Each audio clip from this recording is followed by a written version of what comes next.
Hello everybody and welcome to Campfire Quest. I hope you're ready to get your weekend started. Some of you have been at MegaCon, so you've already got blisters on your feet, but you know the fun's just getting started, because whether you're having a weekend of MegaCon or a weekend of other stuff, it's here, baby. It's started. And I'm getting to sit around a table with all of my weekend friends. Hey friends. Hey. Hello. How's everybody? Great.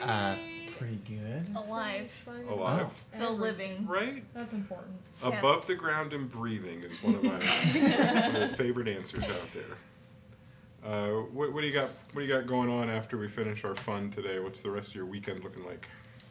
I am lucky enough to be able to go to MegaCon this weekend. I will be dressed as Jester Lavore from Critical Role. Jester? Which I'm very Hey. excited about. I think I look really cute, but I also have a lot to do. Oh, that's always how it goes. You got the horns done. What else is there? Oh my god. Nothing. You know, I'm gonna make the skirt shorter. I've got like jewelry to buy. Belts? Belts? Oh, you're doing Teenage Jester. You know it. Gotta accessorize. Gotta accessorize. Very important. Anybody else? I'm also going to MegaCon. There you go. Only my costume is a recycled one. Oh yeah, what are you dressing as, Grant? Oh boy. Give So us my a Halloween clue. costume was a sultry cowboy. Nice. All I was wearing, I bought a cowboy hat and a female biker's vest. And all I wore was the biker's vest, the hat, and a pair of really short shorts. And I had like a little sheriff pin. You had to have the boots too. No, I didn't have boots. But No, Grant. But I just got boots at Salvation Army. All right, there you go. And I got 3 yards of red cloth, and I'm just gonna put that over my head as a poncho, and the boots on, and I have this little guy, this prop toy, and now I'm Sultry McCree. That's fantastic. And mildly disturbing. Only mildly though. Only like, when the you see rest it. of it's funny. Like Only the when you- image of him in short shorts Do you wanna see a and picture? the immaculate white Wait, you took- glow from his untanned legs. Well, That's Walk into Like, a room and it's- just blind everyone. Like your Hand legs out are a free potential sunglasses. flashbang, dude. Yeah. they are. There's the bottom half that's seen the sun is pretty decent, but like the section in between where I normally wear shorts and these short shorts is just like a different shade. Just That's without the registers short pure shorts white. though. This is, without the short shorts. Oh, that's not That's as sultry as I thought it was No, gonna no, be. no. You gotta get the without short the short shorts. shorts. Oh, It's Yeah. the I don't know shorts. if they It's can the see short this. shorts I that need make to- it. I need We'll post it on Instagram. Yeah, Yes. we'll get it out there. Suffice it to say, you will get to see everybody who goes to MegaCon in ridiculous cosplay. You will see them. Regardless of whether they want And you those to. people not going to MegaCon will find some other ridiculous pictures to post to them as well. We have some other big news. It's about a week and a day and a half away. A week and a day and a half away. What's happening, Ozzy? It's the Ozzy show. Is it though? It's 24 hours of my nightmare. Oh, speaking of 24 hours of nightmare, Oh no. we are attempting to pull off, with all the luck in the world, a memorial 24-hour stream here on Campfire Quest, where we're going to be hosting a plethora of many. I wouldn't say we're testing new stuff, but it's a chance for us to test new stuff. So you have to fill in 24 hours worth of content, Right. for a Twitch channel that streams once a week. We're really up in the game here. Yeah. And if you think about it, those 24-hour streamers that'll do 24 hours of Fortnite or 24 hours of Apex, if that's their flavor, or Witcher, and Witcher 2 and Witcher 3, and whatever else it takes to fill 24 hours. Those Yeah. are all well and good, but this is 24 hours of tabletop RPG with people around a table, the logistics involved, the coffee involved. The amount of naps. times I had to tell Jason no to it just being 24 hours of Fortnite. I think it'd still be pretty cool. Maybe on an alternate stream I could also do that. Why don't you just do both? You have one camera over there and you're just, playing, but you're also DMing. You don't get to see the screen. You Yeah, just yeah, see yeah. them playing. I don't need to see the screen when I play Fortnite. That's He has a better win moral this strategy. weekend. I'm just that bad. Oh, okay, gotcha. So your 24-hour frickin' stream. Obviously, we get to play a lot of Dungeons and Dragons. We get to play a lot of games that involve dice being rolled. But we're also going to do that for the purpose of helping. It's a 24-hour charity stream, and Ozzy, you ran one of these last November, raising money for the same organization. So, most people in the gaming community would know Extra Life probably by name. They've been brought up numerous times. I mean, I heard them through Rooster Teeth when they did it, their first inaugural, and I lost the poster that was a limited time print. Oh. I'm still sad about that. Oh. I was going to get it signed by people, and I was going to hang up in my future executive office. It was going to be great. But we are, since we're local to Florida and stuff like that, Florida being a big state, we are going to help try to get proceeds to go to the Arnold Palmer's Hospital for Children. And we felt it was a good idea to add a charitable component to this just because we like giving back. Yeah.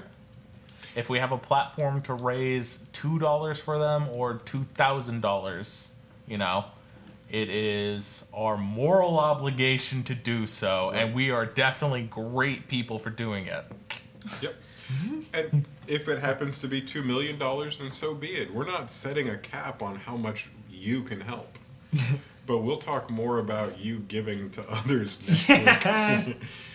For now, if there's anything you could do or anything that we would ask you to do to help us for 8 days from now, it's to follow us so that you know when we go live, and to tell your friends too, because anything you can do to support or to push that out there is going to make it more possible to help out the kids that Arnold Palmer helps out. And help me out a little fast. What are the exact dates we're doing this? Well, it's going to be on Memorial Day weekend, starting Sunday at 2 in the afternoon. Sunday That's at 2 in the afternoon. 26th and the 27th?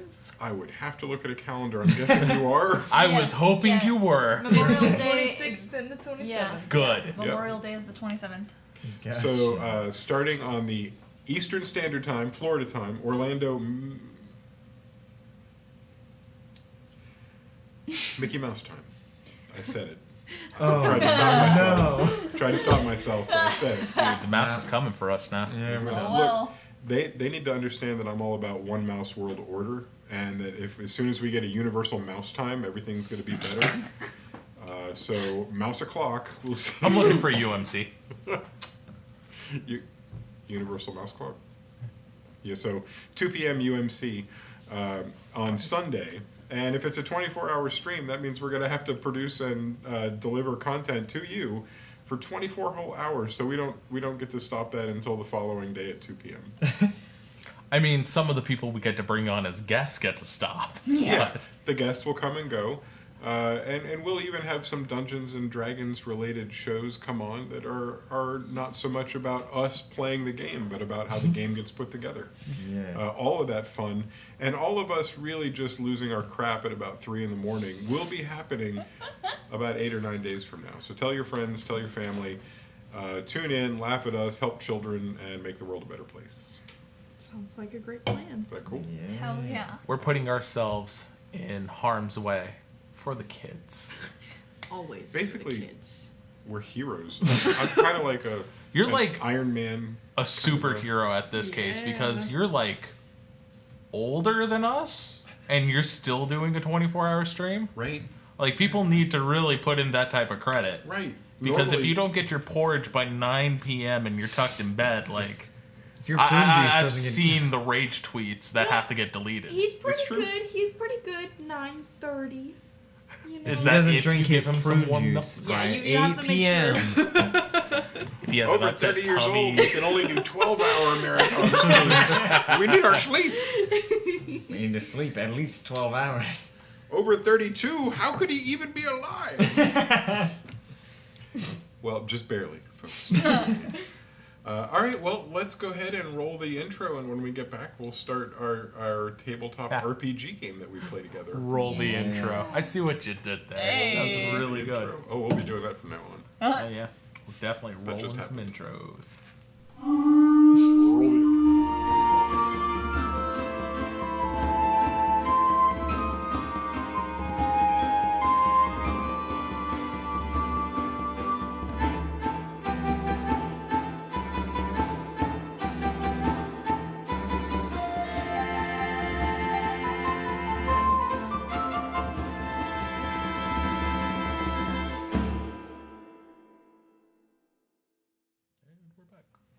And we're back. Right? Hey, it was so good I was going to use it. It sounded good. And we're back.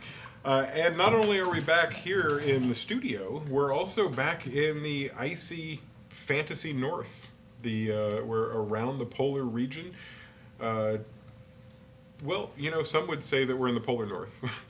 And others would say that if they've been paying attention, they would say, oh, wait, you've been traveling for quite some distance. And if I recall, you finally caught up with the Hungarians who were marching in a long column. People that remember that also remember the other crazy things that happened last week. Like what? We fought some crickets. We fought some ice hoppers. They were grasshoppers, They ice were- hoppers, whatever. They were gigantic crickets. They were definitely dare. not. They They had were definitely definitely not like crickets. mandibles and gross Dare. grasshopper legs and gross I would like to beings formally and- retract my statement and apologize to every cricket out there. We like half our audience is crickets. You gotta watch it. Yeah, you better be careful. They're British. Wow. That's a sport they play. All right, the things that we fought did Anyways. not sing. They did not No. play violin with their back legs, so therefore they are not crickets. They did And- have really Yeah, we expensive also parts, They had really though. expensive hearts. Yeah, there you go. Went and destroyed. May we also just mention the fact that she knows a lot about grasshoppers, and we learned Oh, that yeah. last week. Oh, Yeah, no, she was like, oh yeah, Like grasshoppers an can do inhuman this amount, and this. she looked at us like we were the weird ones. Oh yes. Like, how do you not know Haven't this? you I'm ever from tapped on Texas, a come grasshopper on. eyeball? Jason, can I So get like can I get casual. some like bonus rolls because I have taken grasshoppers' hearts out before. Yeah.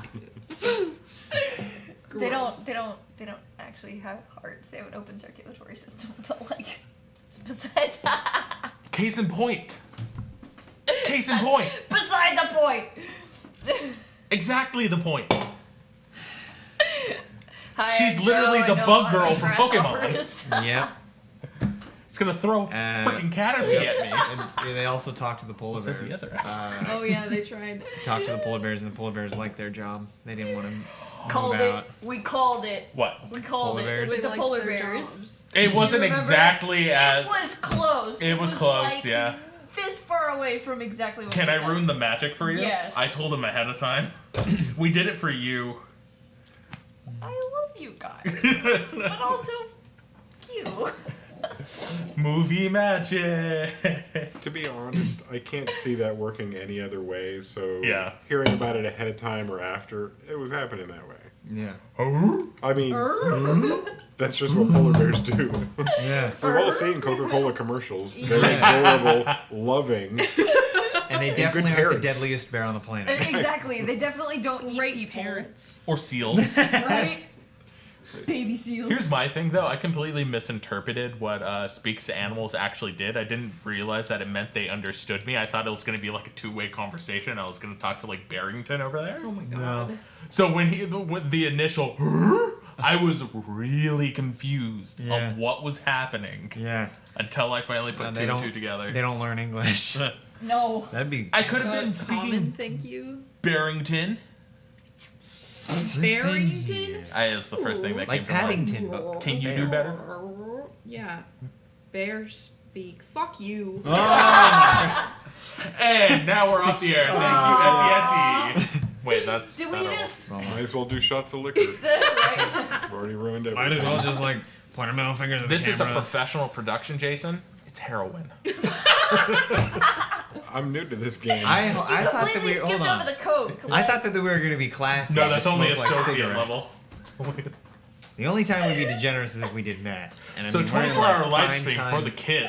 Yes, yes. For the kids. We'll the be doing Well, children. meth okay, so for the Parker kids. already used our one F-bomb for our PG-13 stream. I almost wasted it like 5 minutes before her, so good on you, kid. Oh, Thank you, thank you. yeah. I never bleeped get to mine use out. it. Some of us know how to self-censor. Yeah. Some of us have self-control. Oh well, some of us are living their lives. Some to of the us decided to be like best. Deadpool in a PG-13 movie and steal the F-bomb. Remember when the show was about Dungeons and Dragons? It still is. I think What I are we made doing that today? joke last time, too. Segue. Well, what I recall is all the things that you just mentioned, and I also recall the happiness of Dramp when he realized that he was within eyesight of his king. He's been an avid supporter of Jules since he was first elected 15 elections ago. And he tells you all about that as he travels, directing his polar bears and his wagon full of new friends directly towards the royal carriage at the front of the column. Now, I do want you to picture there's a good 200 yards of marching Hungarians in full winter uniform. They're wearing armor, they're carrying shields and pikes, and they're marching. And at the end of that column is the first wagon of the whole column. And there are wagons and vehicles speckled out throughout the entire column, but this one is huge. It looks like somebody put a full-sized house on wheels. It's being pulled by 8 polar bears. Ooh. 4x4, marching along and pulling the entire wheeled house. It's a house of wheels. It's a I bet you house that's the king's on house. wheels. Elected. It's as wide as several of the columns that are marching, and the wheels don't necessarily fit in ruts. The wheels seem to be built to go overland and not necessarily need made roads, which is good because here in the tundra there aren't very many actually made roads, or maintained at least. He leads you right up to this, and when he gets within about 50 feet of it, there's a whistle that goes out, and it's from the royal wagon. And when the whistle sounds, all 8 polar bears stop, and the house that's being pulled comes to a stop as well. And that's when Dramph hops out of his cocoon, opens the door, and invites you to follow him directly up to the king's home. There's a process, a changing of the guard, if you will, that occurs right when you get up to the front door, the door that you're supposed to enter of this giant home on wheels. The door opens, and out jumps a twin of Dramph. Looks exactly like him. If they're not brothers, if they're not twins, they must be brothers. And if they're not brothers, they must intentionally dress alike, because the color of the beards, the color of the hair, the clothes, and everything else, all perfectly matched. They high-five as they pass one another, and Dramph's seeming brother, hops down from the home, runs up to the polar bears, scritches the outside ears on each of the 2, and they both go, whoa. And he runs around and jumps up into the wagon where you'd been riding for the last several hours, and the whole thing begins to move and head towards the back of the column. The 4 of you and Dramph are at this front door. It doesn't take much for you to step up and in, following Dramph. What order do you enter? So I know who's going to be rear guard. So who's in the door first? After Dramph. Yeah, that's what I was really expecting. Oh, I was waiting for somebody to say something. I was like, Well, "Who's doing I'd it?" imagine from a character perspective, Monolith is like, hey, homeboy's got some riches. Yeah, probably. So Monolith goes in, Yeah. followed by Jim. Janet Tammy's scared. She's holding back. Okay. Scared of the There orange seems to be Scared a of kings. bottleneck at the back of the group. Nobody wants to go. Oh no, in. I'm right after Monolith. Okay, I number want to 2. know what this guy can offer us, because And then the 2 of you seem to be hanging Yeah. back and going in. Quinn's probably pushing Janet Tammy forward. Yeah. I can see that.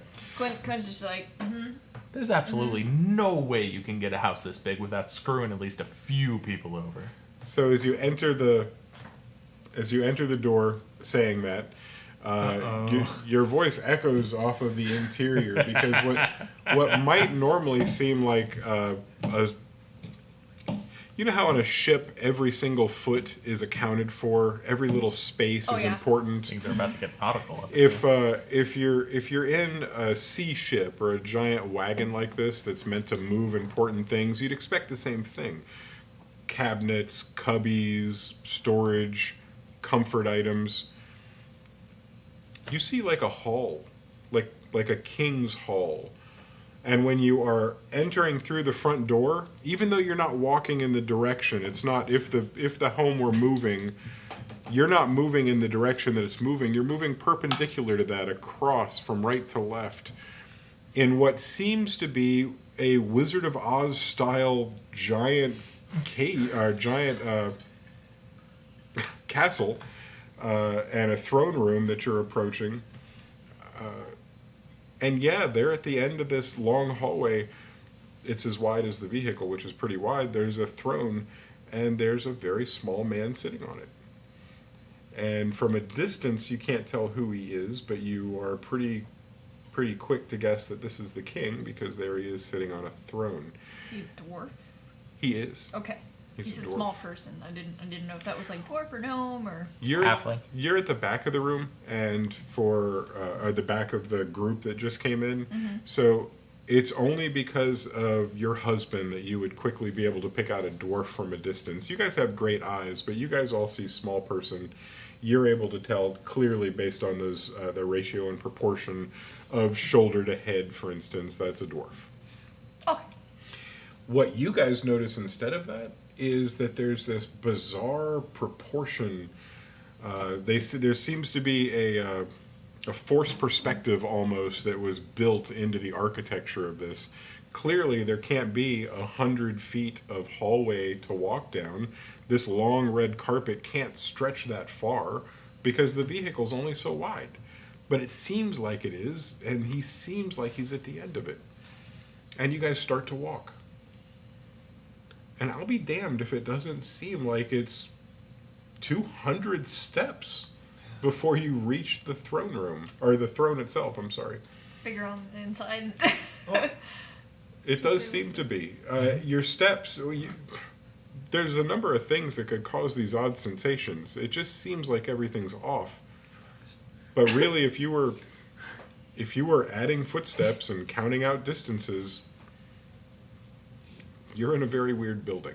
Guys, we're in the TARDIS. Could I make a general perception check to just see if I noticed anything making this particular sensation, or if it's just like this, or anything weird about the throne area in general? What are you looking for? I'm just looking to see. I don't think we're in danger, but I just want to make sure that we're not getting tested or something, I guess. Yep. I got it. I'm looking Arcana check. Oh, are you sure? I'm sure that's what... Oh, 14? 15 minus 1?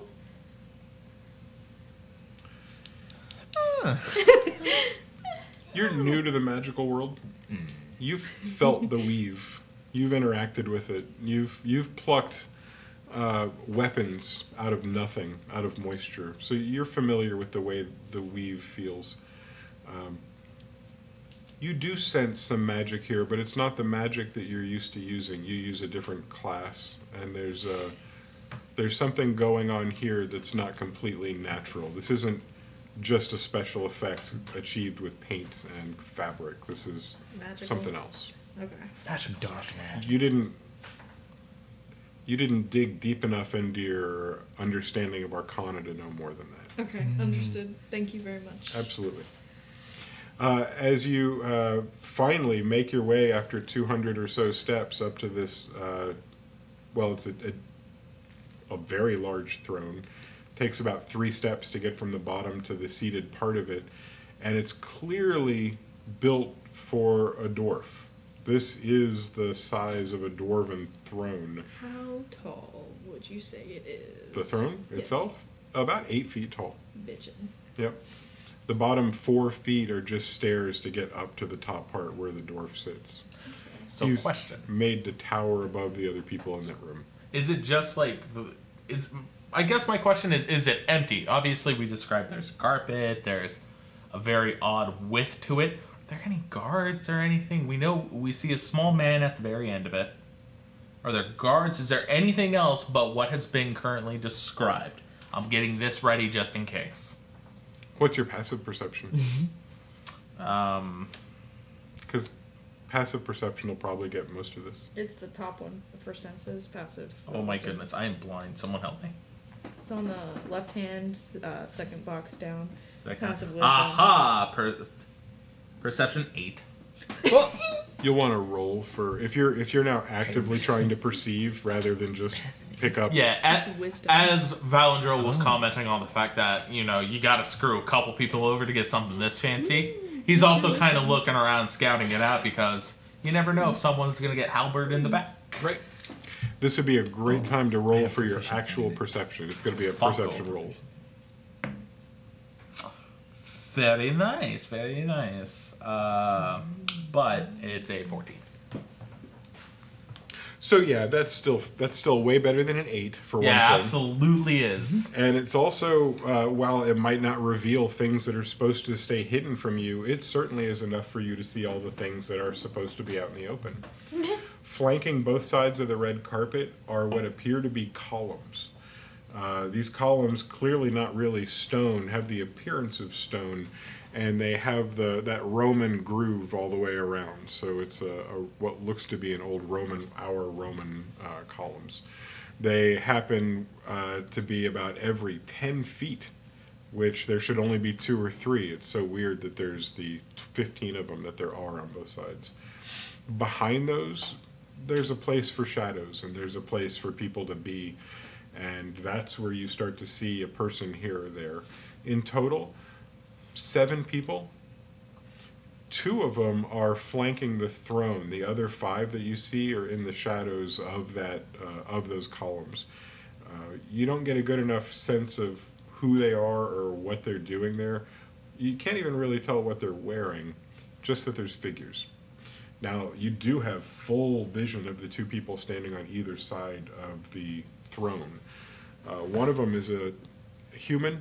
If you were a betting half-elf, you would say he's about 60 years old, and he's wearing a cloak with a belt made of coins. The coins seem to be different shapes and different denominations, so it's not just a single coin.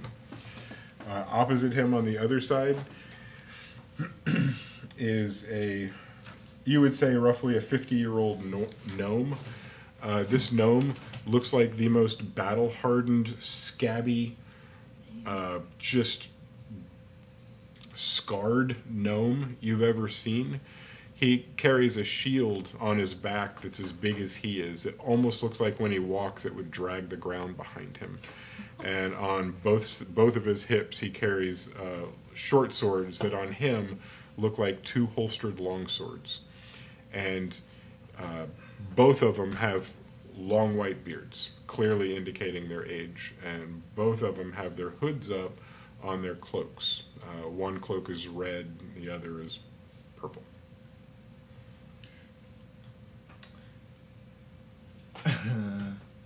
You seem very confused. No, well, there's clearly magic going on in this room, and now there's hooded figures. I'm just gonna like look at my little medallion on my neck and be like, see if I can tell if the hooded figure on my medallion looks like these guys. That's a good question you're asking, and I'm not going to have you roll for that because you got plenty of time to take a close look. You're not seeing anything similar. The hooded figures that you see in front of you are hooded, but not in the sense that hides their face. They've got the hood on the top. You can see a nice round face, white beard coming out. Okay. The hooded figure on the coin that you keep referring back to and looking at, that's much different. It seems like the hood comes down and covers the face. I don't want to say Assassin's Creed style, but Assassin's Creed style. I gotcha. So there's a lot more hidden by the cloak on the coin. These people have their heads out in full view.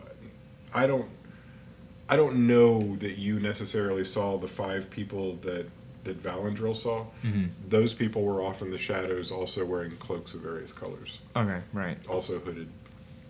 Valandril turns around to address the group. So I feel like every time we bring up Sebastian's name, like, either someone wants to kill us, or they're like, he's an a-hole. Do we mention that we were sent here by him, or what do we do? Well, it was arranged by Sebastian. Yeah, they already Yeah, know. but we don't know. Dude schemes. That's true. I think that they already know. Like, Yeah. They he probably said that already know. he said that him and Sebastian, or him and Jules. Sebastian said that him and the king guy, they're buddies, right? Isn't that what he said? Yeah. So we're also- feeling it's a safe bet? I believe It's so. a Yeah. safe bet. Also, not to freak anybody out, but there's definitely some magic going on, so I definitely feel like that king over there can hear us. Oh, have you guys not noticed there's like 5 people staring at us? No, I have. We're Who? just stopped. What? Where? We're just stopped in the middle of a hallway talking I amongst start ourselves. walking up to the throne. At this moment in time, out of the conversation, and Valandril makes a full 180, faces the throne. Hey! You don't necessarily need to yell. You guys are standing at the foot of my throne having this conversation. And I would like to welcome you to my throne room and to our Hungarian column headed back after the battle that we fought. I've known Sebastian long enough to understand your fears about bringing him up, but he and I are good friends, which is probably why he sent you. Told you my concerns were valid. My guess is that you've done something that's endeared you to him. He's got a trust for you that he doesn't share with everybody necessarily. Well, I punched him in the face last time we saw each other, so yeah. I punched him in the face the last time I saw him. I did. You and me are gonna get along just fine. I still have a scar from his tooth right here. Oh, you got a piece of a tooth? Yeah. I broke his nose. Well, we'll have a lot to talk about on this cold travel back. But I will say that asshole that he is, he's done a lot of good not only for my realm but for the surrounding. It's a pleasure to know people like that, even if it's not necessarily a pleasure to work with them. Janet's So, she tries to scrunch down a little bit to make herself smaller because he's like a king, and she's like a little she's a little scared because he's so he kingly, I guess. Powerful. Yeah, powerful. here, Jenny's here, she scrunches down Yeah, and she I'm she's shorter than everyone else. It's a pleasure to meet you, Mr. Jules. I mean, Your Majesty Jules. I mean, you're King Jules. Oh my and goodness, she we've never druid seen her in front crafts, of real authority. I know, right? like a little flower and hands it out. I'm Janet Tammy Woodspin. It's a pleasure working with you. I'm very excited to help out. He stares at you for a minute, and you can't tell if he's ever even experienced a conversation with a half-orc before. She shrinks the more he stares. Oh. The real problem here is you just don't know what his life experience is, and so you've got a lot of assumptions when he doesn't do anything right away. But he slowly stands up and he turns his head from side to side and looks at the old man and the old gnome on either side of him. And then he steps down and he walks up to you, and he comes up to about under your belly button. And he reaches out and he hugs you. She starts crying. Immediately. She starts fucking sobbing. And I then- just kind of gather Jam up and hug the king as well. I'm just it's okay. Monolith It's is okay. very confused. She keeps making flowers in her hand on accident while she's crying. I'm like, I'm sorry, this just kind of happens. I get sad, I'm sorry. He's gathering a few up in his hands and he says, that's fine. I just need you to understand I'm a hugger. And he takes his flowers and he turns around and he climbs back up, and then he sets them down, and he's got a little place next to him, and he drops the flowers off, and he looks over at you, who came in the door first, and he says, and what's your story? Well, I'm certainly not going to be as emotional, but Hard you as know, rocks. I mean, you seem like a really nice guy. I just, I grew up on the streets. Led that hard life. Well, I mean, it wasn't too hard. I got to steal some pretty nice stuff, and then that gave me, places to sleep. And it wasn't too bad. It was fun. But yeah, we're just supposed to help you, I guess. Yeah. Well, and I started out on the streets myself, my friend. I spent the first 7 years of my life before an orphanage finally took me in, stealing, just taking garbage out of the garbage can to eat it. It was really a hard life. That was the I worst. can only imagine a toddler dwarf running around in a garbage can and popping up with raw chicken legs or something. He's this big. Yeah, he's that big. He's got a can on top of his A head. diaper and stuff. Yeah. He's People didn't know he lived on Sesame Street. sorry, I just The day that I found those 2 chicken legs was one of the happiest days of my childhood. I remember that like it was I consider that one of my birthdays. That day was the day I chose for my birthday, since nobody ever really knew when my day was. That was 2 chicken leg day! Hey. Oh, Hey! Man. I think it was my time on the street that made me feel like I just needed to go out and take charge. Like somebody needed to fix all these broken things, and so I'm lucky enough to live among a community of people that vote for their leaders, and so hard work and making sure my heart was in the right place, I climbed the ladder and made it to here. Most of the people I knew growing up, they just became degenerates. They're just gross. I mean, I'm pretty degenerate, you know. Like I mean, I'll be honest, but I like to keep it at least a little civil. I'll steal everything, but I'll think about it first. He tried to steal the shirt out of someone's backpack. They did. Caught him and he gave it back. I did steal the shirt out of someone's backpack, and then I tried to steal their necklace off their body. And ended up choking them And I ended up instead. pulling a little too hard, not undoing the clasp. But, you know, as recompense, I gave them back the shirt I had stolen. That is such a good story. I feel like I don't even need to hear the original anymore. I got it. Yeah. So, you're still thieving these days, even now that you're off the streets. Not as much. Yes. Monolith, show them the diamond you just got. Oh, show I them should how do pretty. yeah. Oh, and maybe the hearts. Yeah, I'll do that. But I was just gonna say, like, since we've been on an adventure, I haven't had too many opportunities to do some thieving. Oh. And one of the only times I did, I kind of got caught. Well, you never lose your touch. Oh, That's my favorite part about it. That's good to know. You go to all the effort to learn those skills. You spend the rest of your life. As you're patting your pocket, you realize the diamond is not there. like,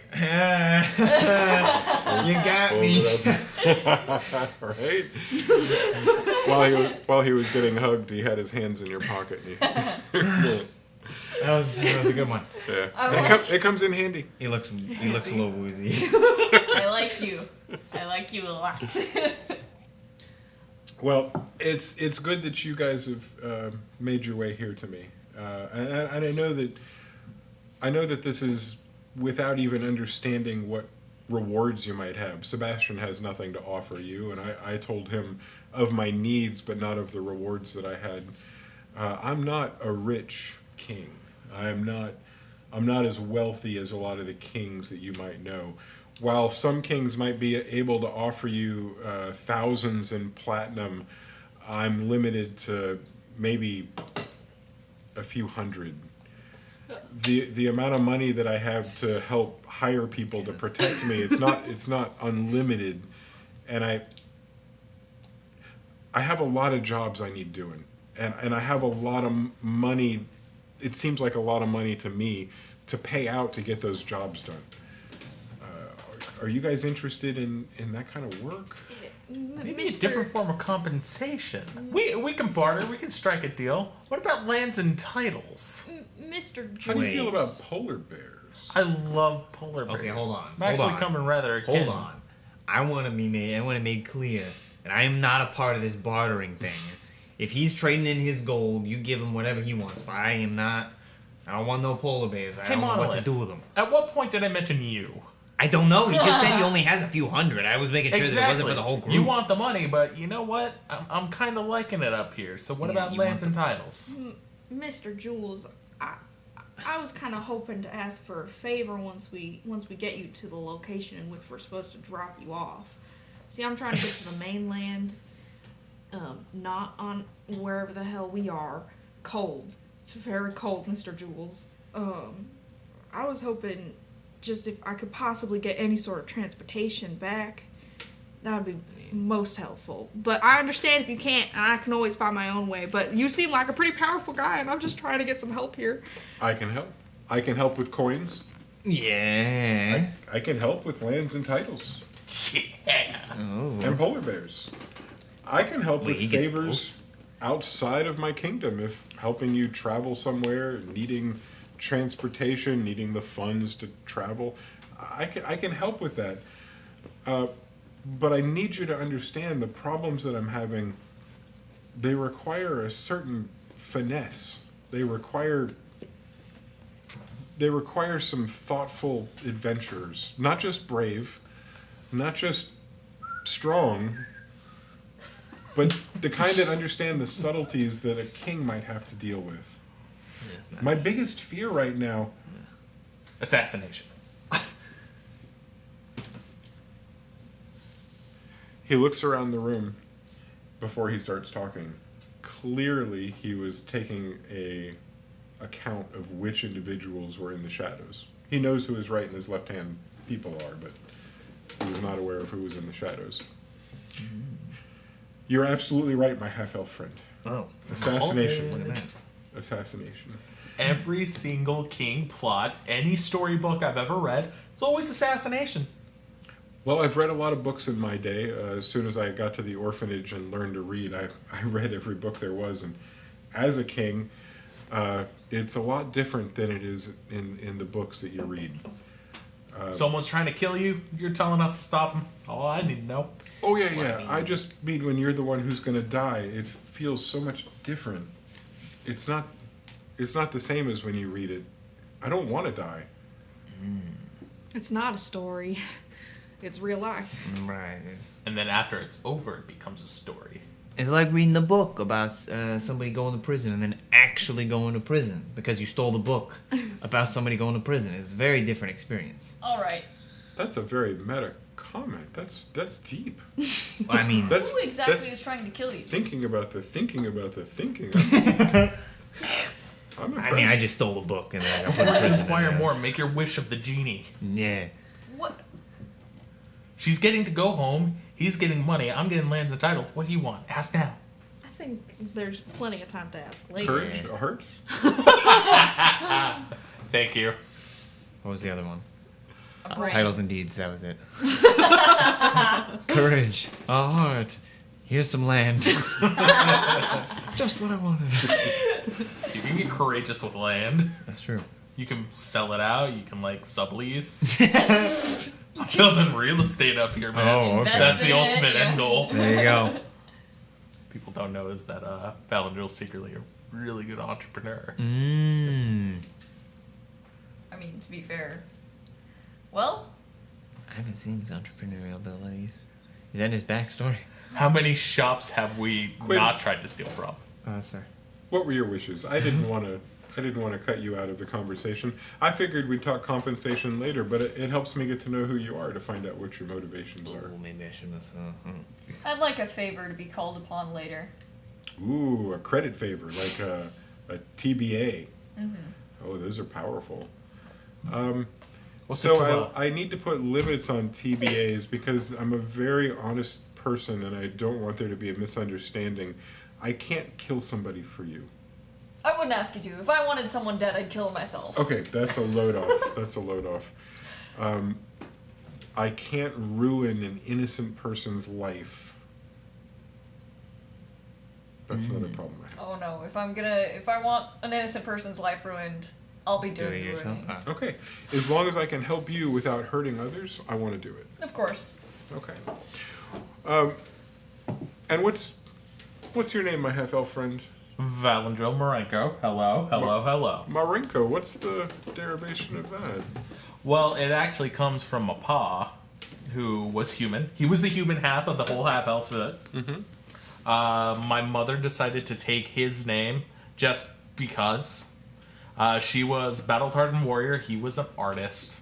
And she just liked the way that it rolled off the tongue. An artist. I never knew that. Yeah, it kind of gets annoying after a while. Oh no. Oh, yes. Oh yeah! Suddenly, the walls of the rolling house cave in. Roll for initiative. You're fighting the Kool-Aid Man. The frozen north. The first hit killed him. He's made of glass. Yeah, he's it's a not glass cannon. It's Yeah, not no, that Damn bad. you! Wow. You beat me to it. Were you like waiting to get there? I was waiting for silence. And think Sorry. about that. Damn, I really missed out on that one. It was right. I said he's made of glass. Well, my half orc friend. I'm surrounded by half elf and half orc friends today. My half orc friend, what was the transportation you were interested in? What's your goal? Well, I'm not necessarily sure where I'm heading right now. You haven't happened to see a lovely couple of a human and an orc, have you? I've been searching for my parents. What an odd question. I don't know where they are. They could be anywhere. Were you Traveling together as a couple? Yeah, married. Well, no. That's such an odd question that I can actually think back and realize that I have not seen that. At least not in my recent travels. What are you looking for them for? Well, you see, they've gone missing.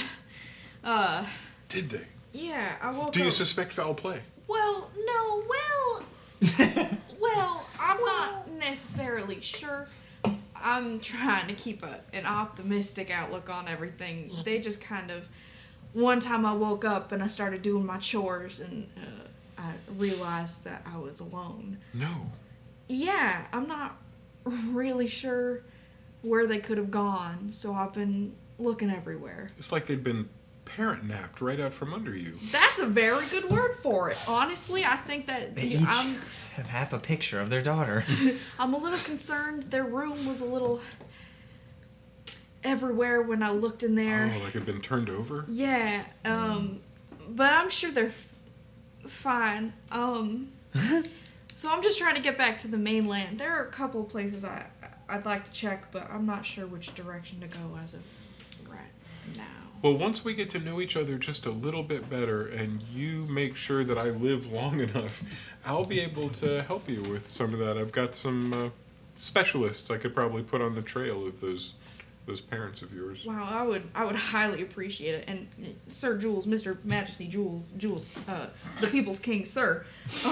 You may just call me Jules the People's King. Yes, sir. I mean, yes, Jules. I mean, thank you. Calm down. It's okay. Deep breaths. Sorry, I've never met somebody In through the nose. like as out powerful through the as you. mouth. You know, Hold on a my second. mama always told me to be nice to a king. Oh, you know what? What a wise woman. Here's a good question. You said nobody's powerful as him. Which one of you is stronger, you or Sebastian? Like magic fight, who would win?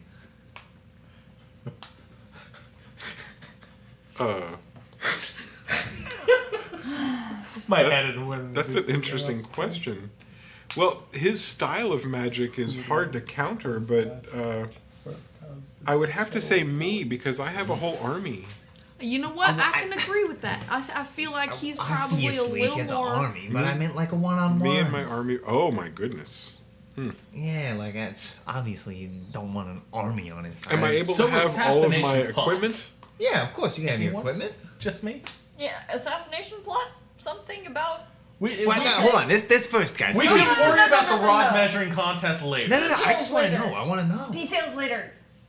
Make what that are your we doing request. here? I think it'd be me. Oh, I like that. All right. Can I ask what kind of magic you do? Well, This is important to know so we can protect him. Sebastian's more of a controlling type of a magic user. He wants to force people to do his will based on his blood magic. I'm Damn right. right. I don't like that. It makes me feel uncomfortable. I want people to genuinely want to help me, not feel compelled to help me. My magic is more borrowed. Borrowed. No, I like that mystery. All right, let's leave the mystery. I like the mystery. We got a assassination, right? Oh yeah. Can I talk to you more about magic later? I don't really get to talk about it very much. I would be happy to talk to you about magic later, and maybe I could even tell you a little bit more about my friend. That would be very exciting, Jules, the People's King. Thank you very much. It's my pleasure. And Quinn, I know that you're excited to find out about all the people trying to kill me. But let's hear a little bit more about you.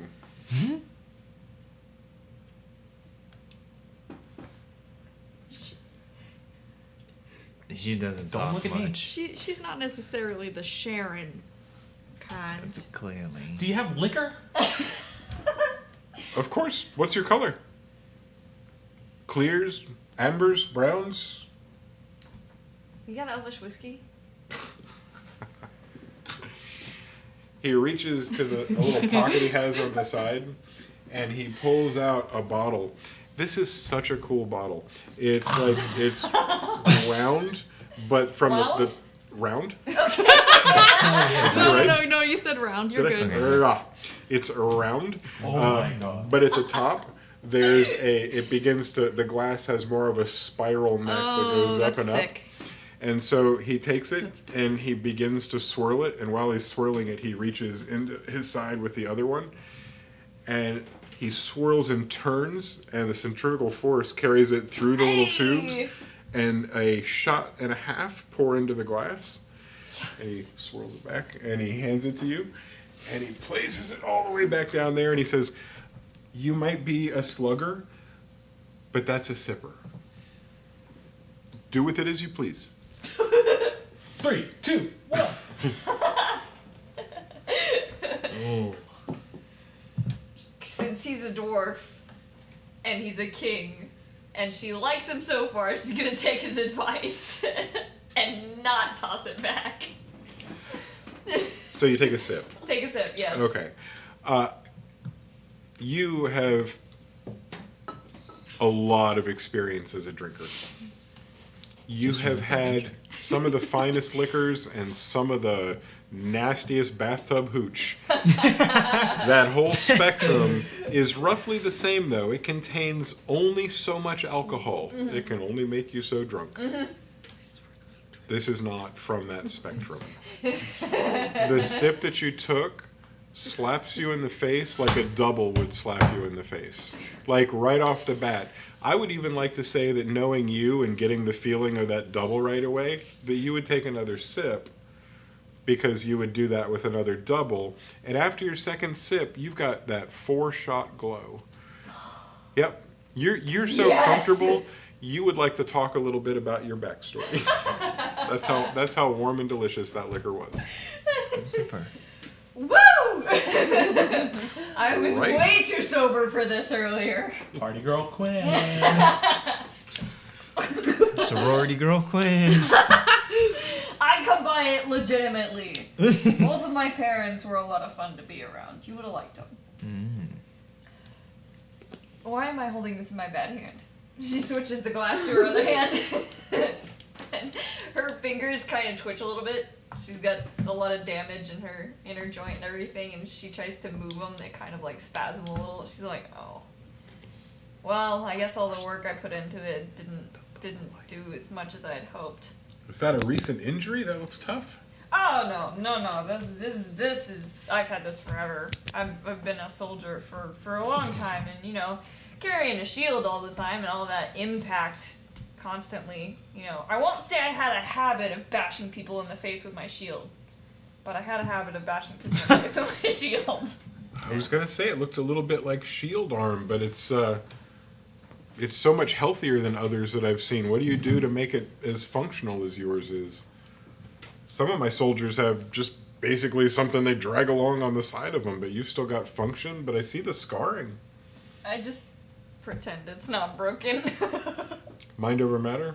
Mind over matter. I admire that. Usually drunk. I admire that. And what were your years in the army like?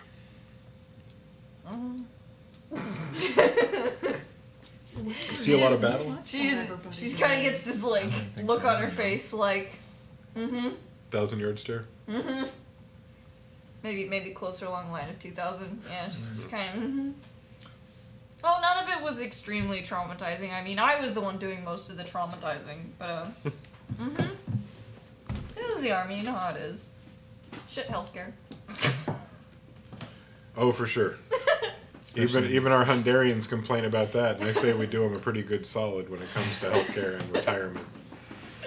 It's hard to be a soldier. It's hard to be a soldier. I did that for about 5 years. Ah, there you are. Yes. I met my wife, my wife who I lost not too long after that. But I'm so sorry. I met her in the army. Never needed to marry again. Happiest 2 years of my life. And Yeah. certainly sad to see her go, but I'll always thank the military for bringing us together. Of course, I would credit them with the same thing in my situation. I met my husband Bryce in the army. Bryce. Yes. I'll be damned. That sounds like a good name for a half-elf. Oh, he's a dwarf. Is he? He is.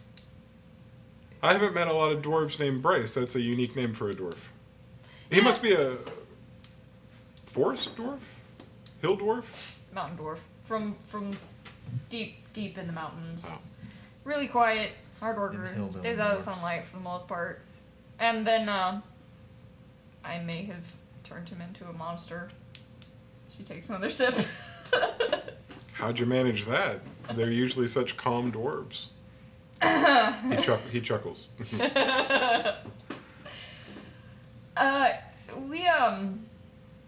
He tried to beat me at darts. He lost. Bet on other people there, though, and won against them, but I was the final boss, if you will, and lost the entire tournament on account of me. Just kidding. So, Bryce is exceptionally good at throwing darts. And axes, and anything he can lift off the ground, really. He's got a pretty good aim. This is such an odd coincidence because he sounds like an old friend of mine, Bryce. But Bryce is, I mean, he's dead, so it's not going to be your husband, is it? What's his last name? Brickard. It was a. It was a tragic accident. You know how it is in war. You know how it is after a battle.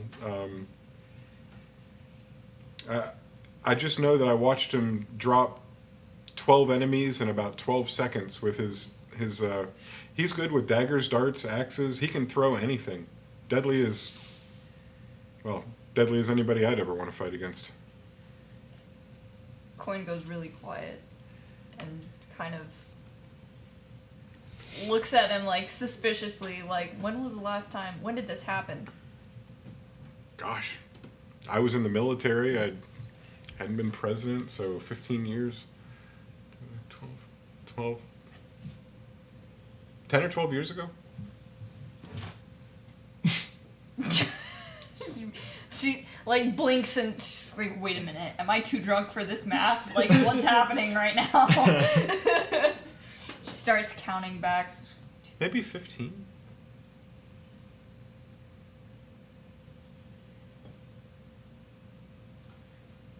How old were you when you met him? How old was he?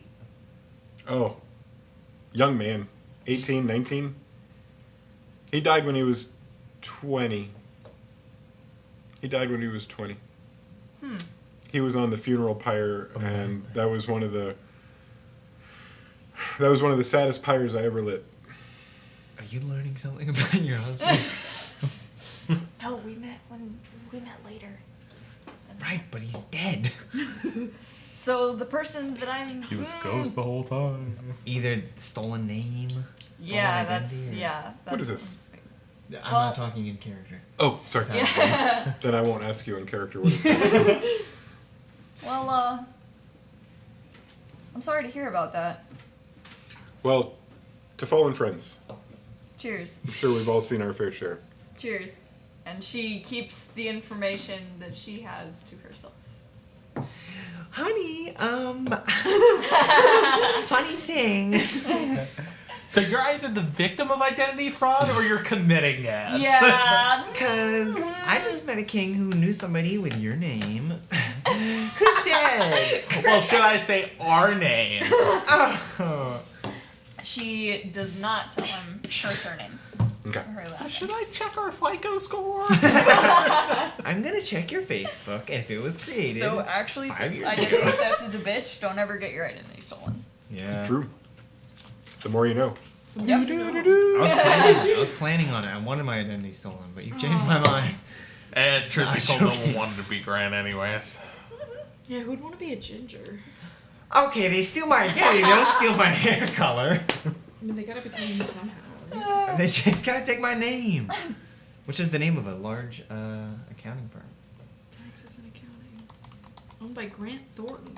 Actually, No. isn't it 2 companies mushed It's together? 2 companies. It was a Thornton Grant by the name and of Grant Thornton? and a company by the name of Thornton. Oh. And it was kind of like if 2 people got married and instead of taking a last name, they both changed their first names to each other's last name. What? Like if Ozzy and I got married, instead of being Monotrail. Wait, what's your last name? Oswald. Okay, good. Making sure. Instead of being Grant Oswald or Ozzy Thornton, it'd be like Thornton Oswald. Would be both of our names. Yeah, people do that. Well, No, they no. don't. Like that would be both of our Thornton first names. Oswald would be both of you. Like, My- your name would be Thornton Oswald. My name would be Thornton Oswald. You would both be Thornton Oswald. That's how the company combined. Then we would meld together to become one sentient being. That's how you become. That's how you get true power. Actually. Fusion. That was That's really a- good. that's a Wait, Dragon can Ball Z Can you guys reference. sit next to each other on the stream They- so that it connects on the camera? No. You know what I'm talking about? No. That's Hold on. okay. Is he, In this isn't he sense, my- technically like above me? So if I go like this and he points down, it should work. Up and over. Up and up. Hua! Up and over. Right into his armpits.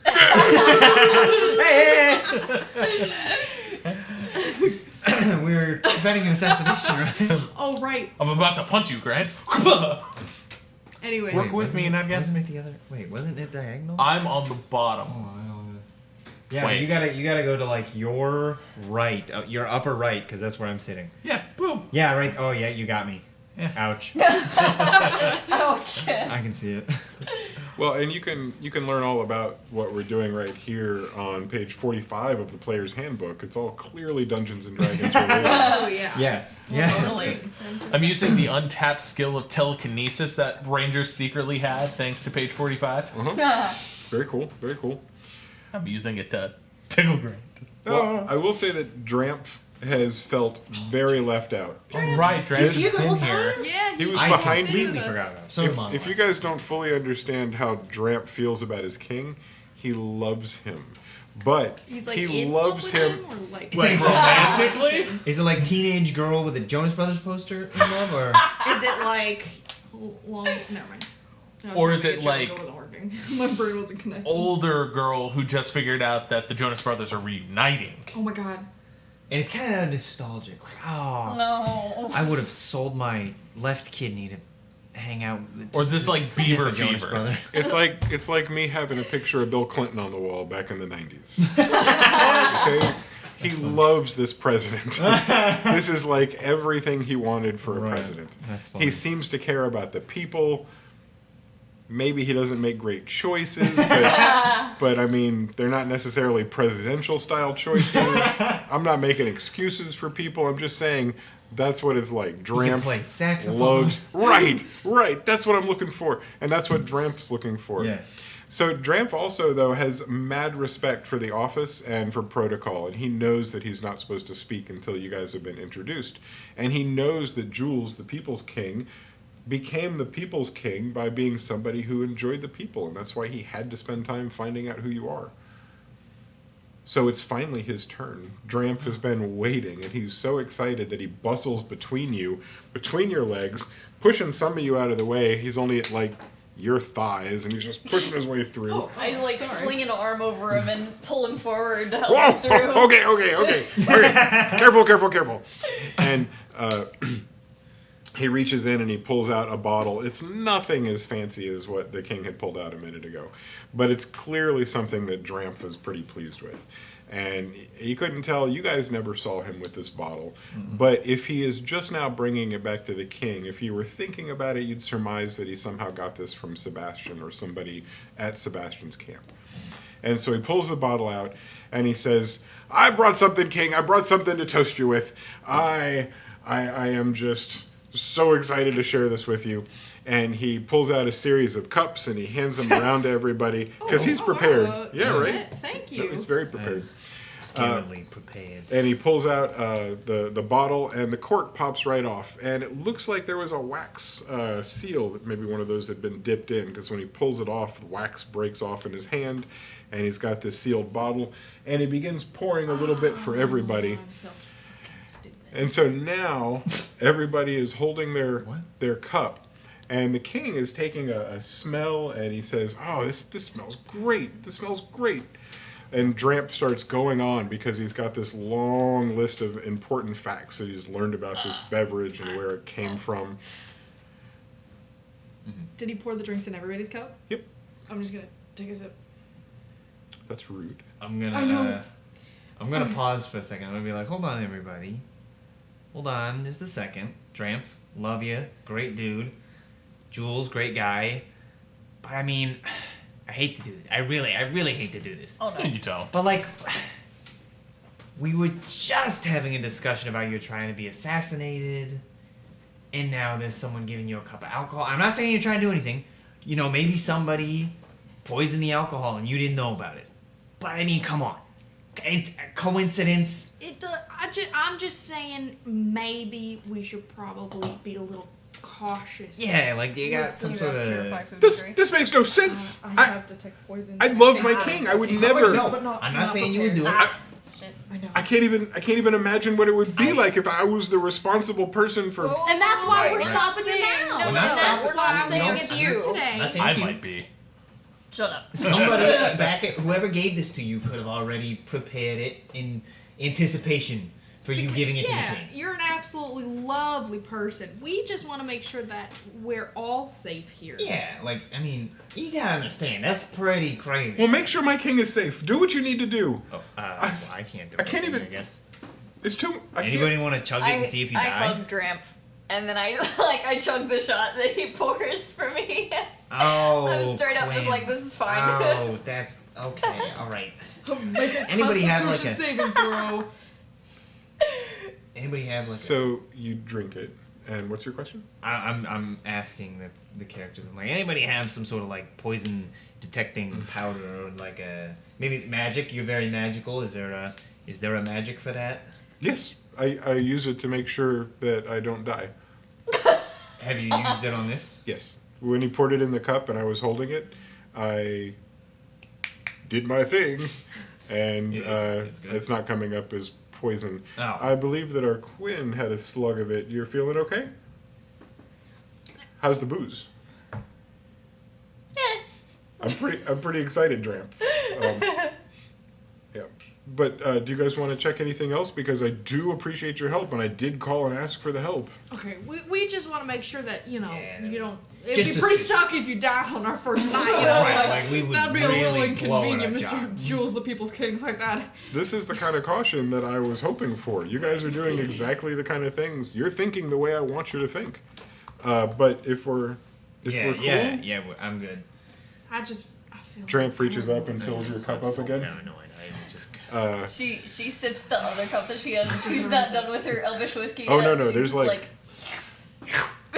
There's like 8 doubles left in that one. I mean, if you're doing sips all the way down, it's gonna be. it's gonna be a while. Yeah. And she's gonna be very drunk by the end of it. So everybody's got their mug, and Dramp says, "Oh, I'm sorry, I forgot." Dramp hands a mug to each of the 2 people on either side of the king. These are not guards; these are actual the right and left hand men of the king. These are the people that he brought around to have around him. So Dramp knows who they are. Calls them by their first names. Aldano and Ramos. Can you... Aldano is the human. He didn't say his last name, but you got Aldono, Aldono. Okay. And the gnome, the battle gnome, was Ramos, Ramas. no. Thank you. You know, while you were in there and you heard them talking, you heard that Aldano is the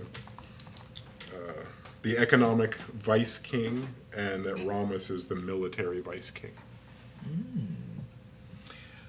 Dramp pours everybody's drink, and he holds his cup up, and he says, "Everyone, a toast to Jules, the people's king. It's been many, many election seasons that we've had him as our leader, and it's been many, many more that we hope to have him. Economic prosperity, military prosperity, and if all goes well in the upcoming election,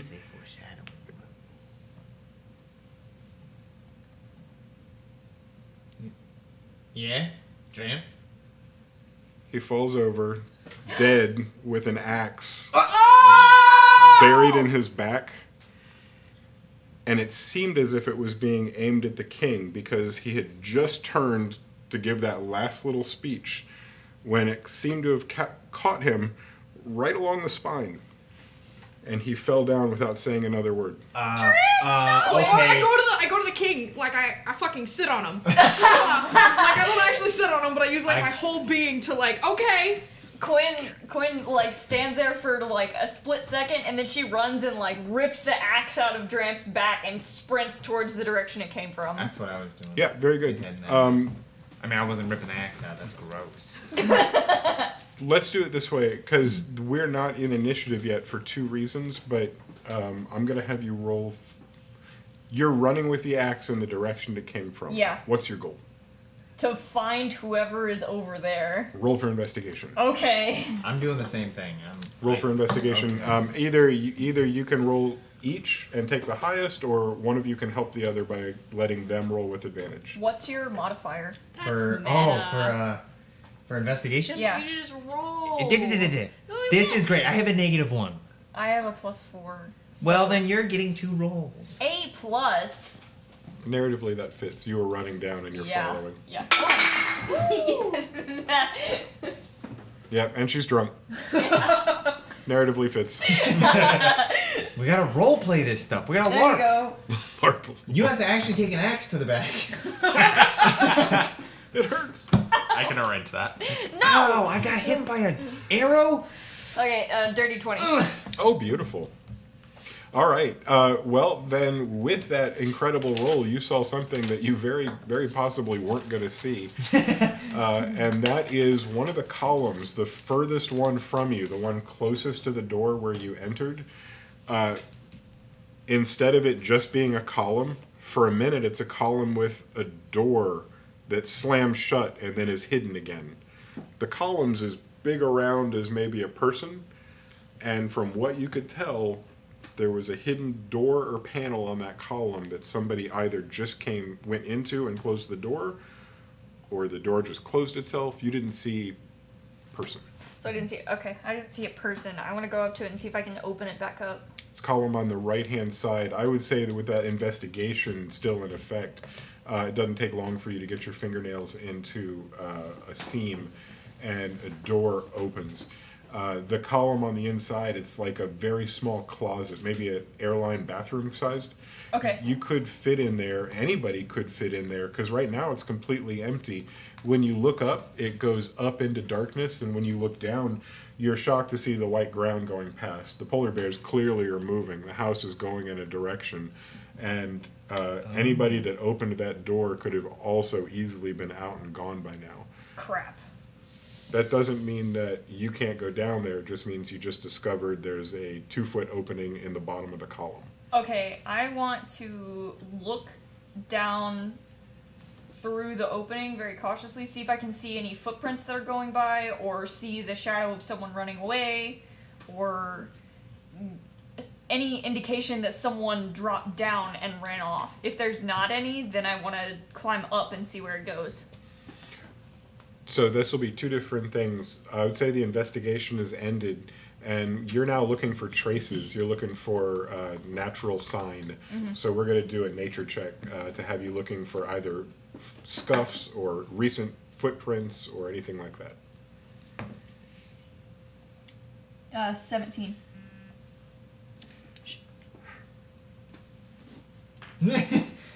Oh, come on. No, it actually gives you way more information than I wanted to give you. So here you go. Yes! Congratulations.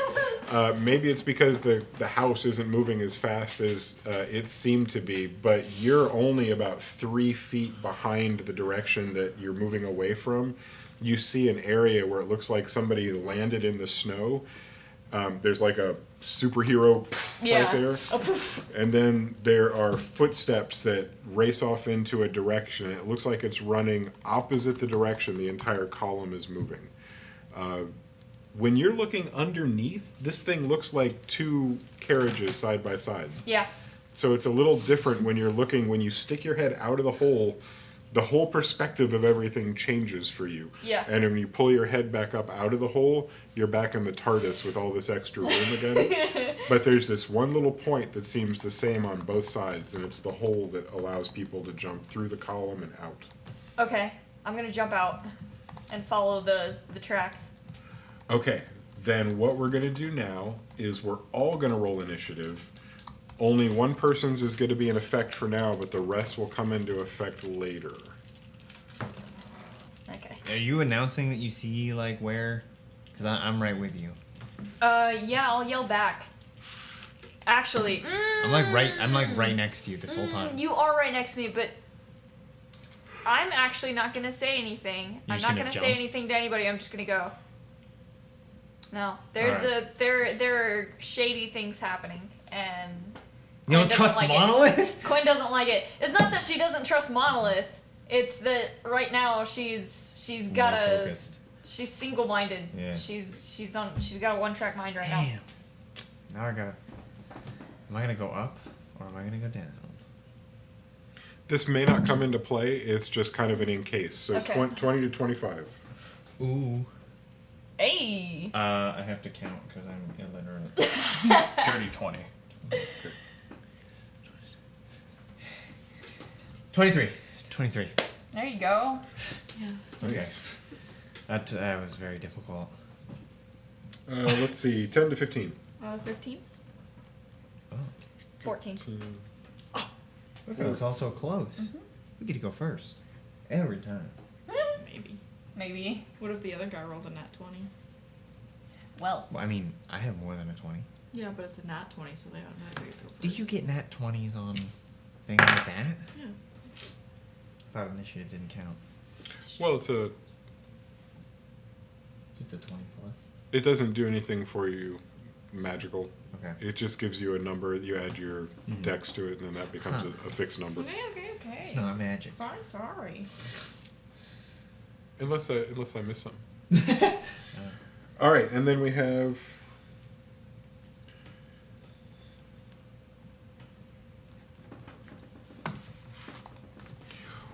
Well, this will be Theater of the Mind. I don't have a map for this one. I didn't actually think it would make it this far. So here comes. Quinn. You've got your head stuck out of the bottom. You get to take an action before combat starts. This is almost like your surprise. Okay. Like a surprise round. Got Yeah, it. but it's not against a person, it's just against getting closer to a potential person. So what would you like to do right now that I'd say this is the second, it's beginning a 6-second period after you saw sign, your nature sign. I'm straight up just gonna drop out of the carriage and sprint towards the tracks that I see. I'm not gonna tell anybody. I'm not gonna look back. I'm just gonna go. I'd like you to just picture for the fun of it as you hit the ground. You're in a moving vehicle, but it's not moving fast, but it's moving. On both sides of you, spoked wheels. One side really close to you. The other side seems to be about 2 road lengths away from you. Wheel after wheel of spoked wheel goes by. It's almost like a row of 10 wheels that just goes. And while that's going by and the sun is shining in and the lights are hitting your face as the shadowed spokes go past you, you're looking deep into the darkness underneath the wheeled house that you're under, and you see nothing for a minute, and then the shadow of the wheeled house, this giant house, moves out over what appeared to be just a lump of ice and snow, but with your time that you spend looking, you're able to tell that it's not a standard lump of snow. It's quite possibly who you're looking for, or something that's not supposed to be there. This looks like, how should I say? a Suspicious lump of snow. a person in a really good disguise, or somebody covered in snow that's not a disguise. Okay. All right. Look over the lump and poke it with the end of the axe. Okay, when you get up to the lump, it's completely covered, and when you poke it with the axe, it moves a little, and there's a cloth, maybe the hood from the cloak or some other cloth that comes off of the face. And what you look down and see is a purple bloated face with a tongue sticking out and foam pouring out of the mouth on both sides. And it begins to writhe around. Oh no! And as it's looking at you and you're looking at it, its giant eyes begin to bulge and blood vessels begin to burst within them. And the death occurs right in front of you, and suddenly the eyes are just staring at you with no life in them. Wow. Oh, Monolith asks from the hole if she sees anything. you're like down the road now. Yeah, but I'll poke my head out and be like, hey, is there anything down there?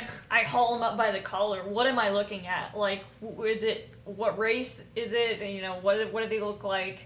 Do I recognize anything about them? Who are they? Are we still in initiative? Question mark. No, it just ended. Okay, because Um, he died. They're dead. Well, the thing happened that he didn't expect to be found. He had every intention of not being found. That's what you gather while looking at him, because this is not you're holding a dwarf. You're holding a dwarf that's the size of an average dwarf. This one has no facial hair, but it's not because of age. This isn't a young dwarf. This is just a dwarf that's been sheared. The head... Shaved dwarf. Yep. The head and the face have Harvesting for so wool. little. There's no tufts of hair. The only thing that we have are stubble and shaved growth that has started to come back out. It's almost as if they were removing identifying features from the dwarf. The clothing that's being worn, the absolute most nondescript gray cloak. Not gray cloak like we've seen in a couple other places. Just like camouflage, nondescript, rags. Yep. Pretty much, yeah. Exactly what you'd pick up if you wanted to be nobody. Yep. You're holding a dead assassin. You're holding somebody whose job it is to not be found, and if they lose, to not be found. Okay. So I drag him back towards the house on wheels. I like grab him and kind of like haul him up by his collar and drag him back through the snow towards the door to the rolling house. Okay. And I would just then say, since you're going to spend some more time with that corpse while you're moving it, you uncover 2 ankle holsters, and each one is holding a dagger. And on the hips, you see a belt with one empty axe holster and another filled axe holster. are you sure I don't recognize this person? You don't. Okay. He is not a face that you recognize. All right. Okay. So I drag him back towards the. I put his axe in my belt, and I mean he's dead. He's not gonna try and use the weapons for anything. So I'm like, I'm not gonna bother disarming him. He's dead. So I'm just gonna drag his corpse back to the wagon. Yeah, I gotta tell you, it's easy to catch up. The wagon's not moving fast. You are filled with adrenaline. You have every bit of energy that you were going to use to battle, not going anywhere. You might have even remembered dropping your drink right after that happened, and now you're mad. I like flex my hand. I'm like, damn it. As you make it back to the hole without much effort, you see Monolith staring down at you. What's your process? Are you handing a corpse up? Or I chuck the body at him, just straight up into his face. I can't really tell what it is, so I'll catch it. Should I roll for that? Or- Think I fast. only want you to roll for it because I'm hoping you drop it. Yeah, All right, you're what am I trying. rolling? This is going to be a strength because it's a heavy little dwarf. Dadgummit. Dadgummit. Yeah. It didn't move when I touched it, so it wasn't cocked. Dirty 18. Yeah, okay, yeah. So we're not going to get any of the comedy of the corpse bouncing around. Instead, Monolith catches it. Oh, I'm sorry. Fuck. Huh? What? I'm sorry. You did great. Oh, yeah! You managed to get an arm under the corpse as it's coming up, and I'd say it's a shocking amount of strength for you. You're not used to feeling so powerful. You got that body in there, and you step out of the column, and now you've got the corpse back in the throne room with you. Do you actually like take the time to look at it and be Well, like, ah? I was so surprised by like catching it that I was like, oh hell yeah, I got it, and then like I I pull it off and look at it, and I immediately like drop it. I'm like, what the hell? You didn't tell me that was a dead body. What's wrong with you? Gwen vaults back up into the hole, grabs the body, and doesn't even say it. She's just like, We got the guy. I was hoping while all of that was transpiring to hopefully cast a heal word at Dramp. oh, Healing honey. word. I think you can heal his spine. I know, but Janet Tammy's gonna try. Realistically, this would be entirely possible. You have no idea what degree that axe, what degree of damage that axe did, right? You have no way of knowing that it tripled the amount of hit point damage that poor Gramp was able to tolerate. You're not exactly sure what the axe is or what its deal is or who threw it or what kind of fantasy modifiers they have. But if you would like to cast that, you may. She's going to. She did it as soon as she backed up against what's his face, Jules. Jules. Do you roll for anything there? No, I just cast it. Okay, that is an unsuccessful way to bring this person back. Okay. That's all I got. Do you have another way? Nope. Just healing word. Can I try and do a medicine check? I don't think that's gonna do anything. I don't have skills. You can in tell that. that he's 3 times as dead as he should be. Oh. What is your what do your diamonds do? Oh, get the. If I were a judge, I'd be like, leading questions. I'm sure they're able to do things that I am unable to produce. Well, Dramp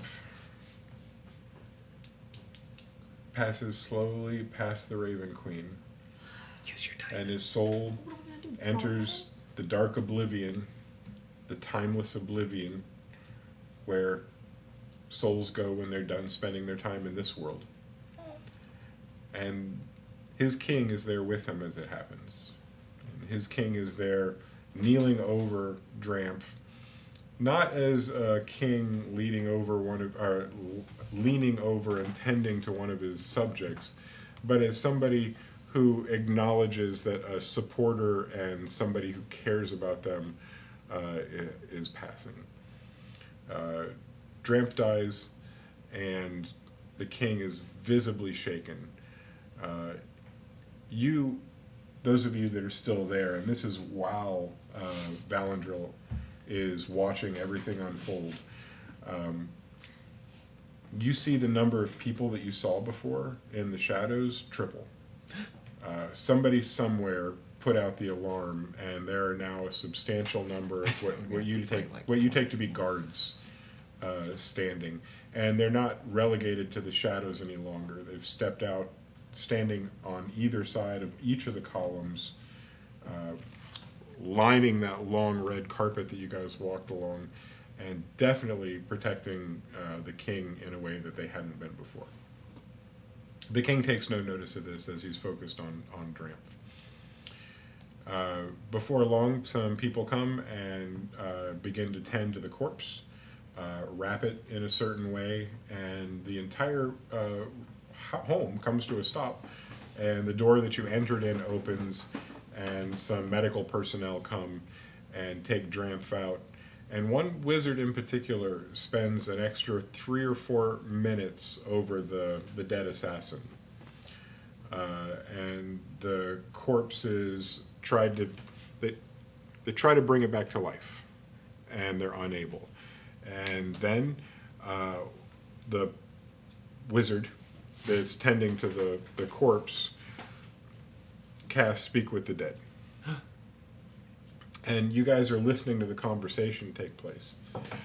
The corpse is unable to talk in a way that makes it easy to understand. The tongue is swollen, the mouth is not functioning the way it's supposed to. Saliva, foam, problems, vomit, all these things make it less than ideal, but they're able to get some information. They're able to get one particular phrase out. The brutes. Halo? The brutes are a group that the king's already aware of. This is a group that's been trying to kill him for quite some time. it's no big shock that this is yet another attempt by them.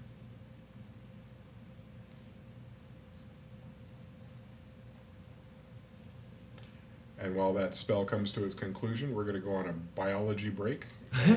We'll come back. We'll come back in about 10 or 12 minutes, having all used the wee room, and we will continue our adventure then. And we'll see you guys when we get back.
Welcome back, everybody.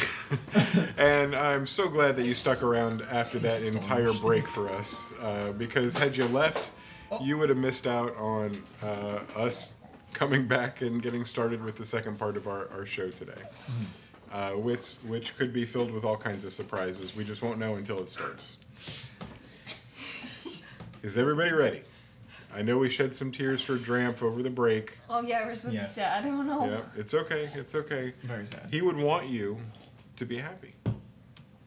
You know this because shortly after the tragedy happened and shortly after the king had spent his moment with his dead friend, he sent a messenger who within moments returned with strength.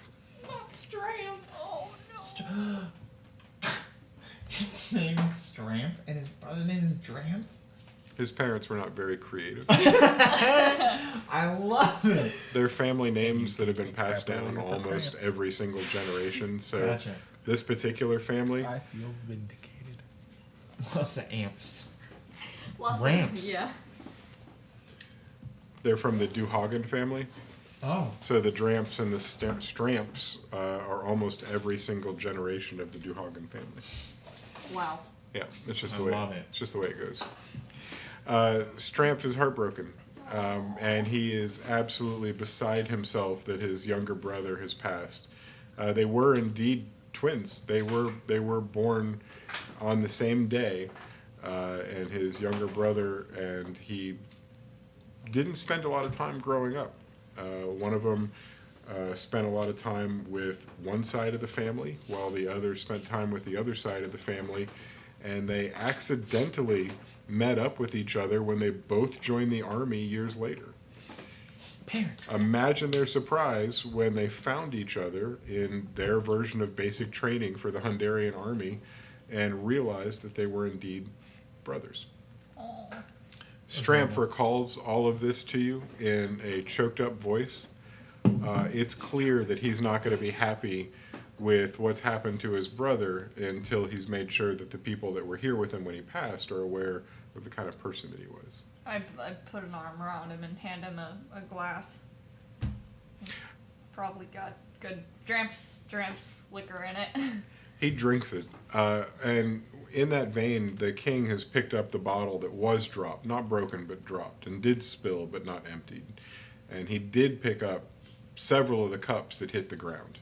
And he did hand those cups back out and fill them up. And this time it was the king who made the toast. The king, with his back to his throne, is visibly emotional when he holds his glass up and says, "There are not many people that I would trust my life with entirely. There are not many people who I would happily hand my kingdom over to. There are not many people that I trusted as much as my friend Dramp. And while I was afraid for my own life, and while I was furious with the brutes for their behavior and what they've been doing, I'm now committed to rooting them out and burning their organization to the ground. Yeah. With the help of the people in here, and with the help of some others that I have, I want to make sure that his death does not go unanswered. And he drains the entire glass. Quinn answers the toast and tosses hers back.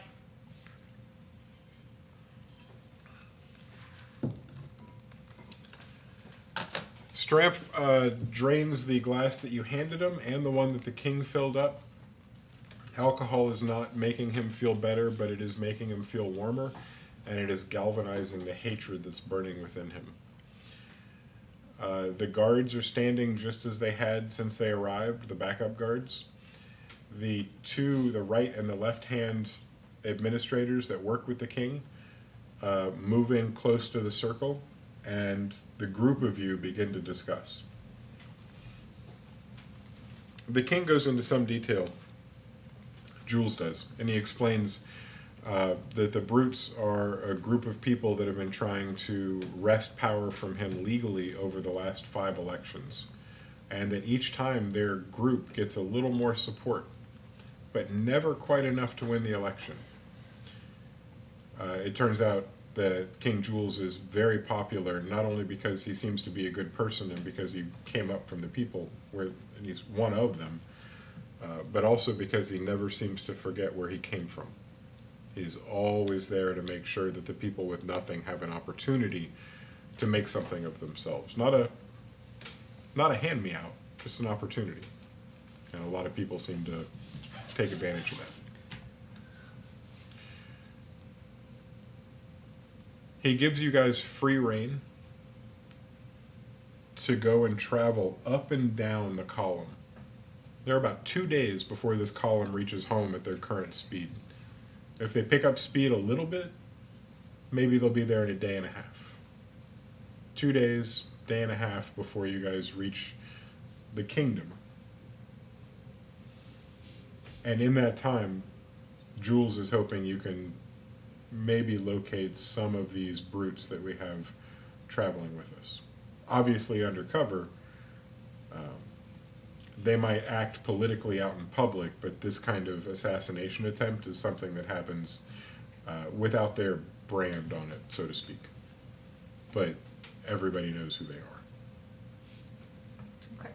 What questions do you have? You're new to the Hungarian army. You're new to the way this column moves, and maybe you're new to this form of government. What kind of questions do you have before you begin to go and question the column?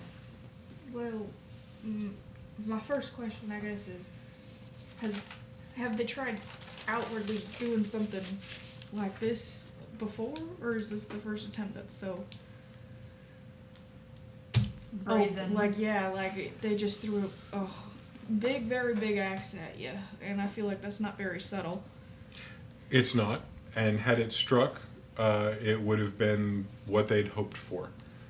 This is probably the 9th time that a direct attack has been made against me specifically. I'm not the head of a political party that they're targeting. I'm not the head of a group they're targeting. I'm an individual that they're targeting. So, how do we stop them? Have you noticed any patterns out of the 9 that have happened? 9 including this one that just happened? This was the 9th. Is there This was the anything- first one with an axe. Have they all been the same before, or are they all different? There have been a handful of blades, 3 poisons. 2 of those were definitely meant for me. One of them could have been an accident, but with all the activity, we've been assuming that one was meant for me too. It didn't seem like they would they'd be going after one of my advisors necessarily, but And, that's just how that ended up. no offense to your advisors or anything, but are you sure they're the right people you want by your side as of right now? Absolutely. Absolutely. I would trust these two people with my lives. They've been handpicked and with me for a long time.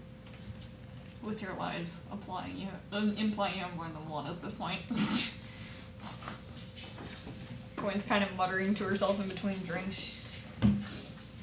She's not drunk enough for this. Takes another shot. You can't always trust your friends, Jules, the People's King. But I understand your trust. Just, I'm sure you have been, but keep your eyes open. I will, Jan and Tammy. And there aren't many people I put my trust in completely. But my thinking is that if I put my trust in nobody, that I'm going to die a very lonely man.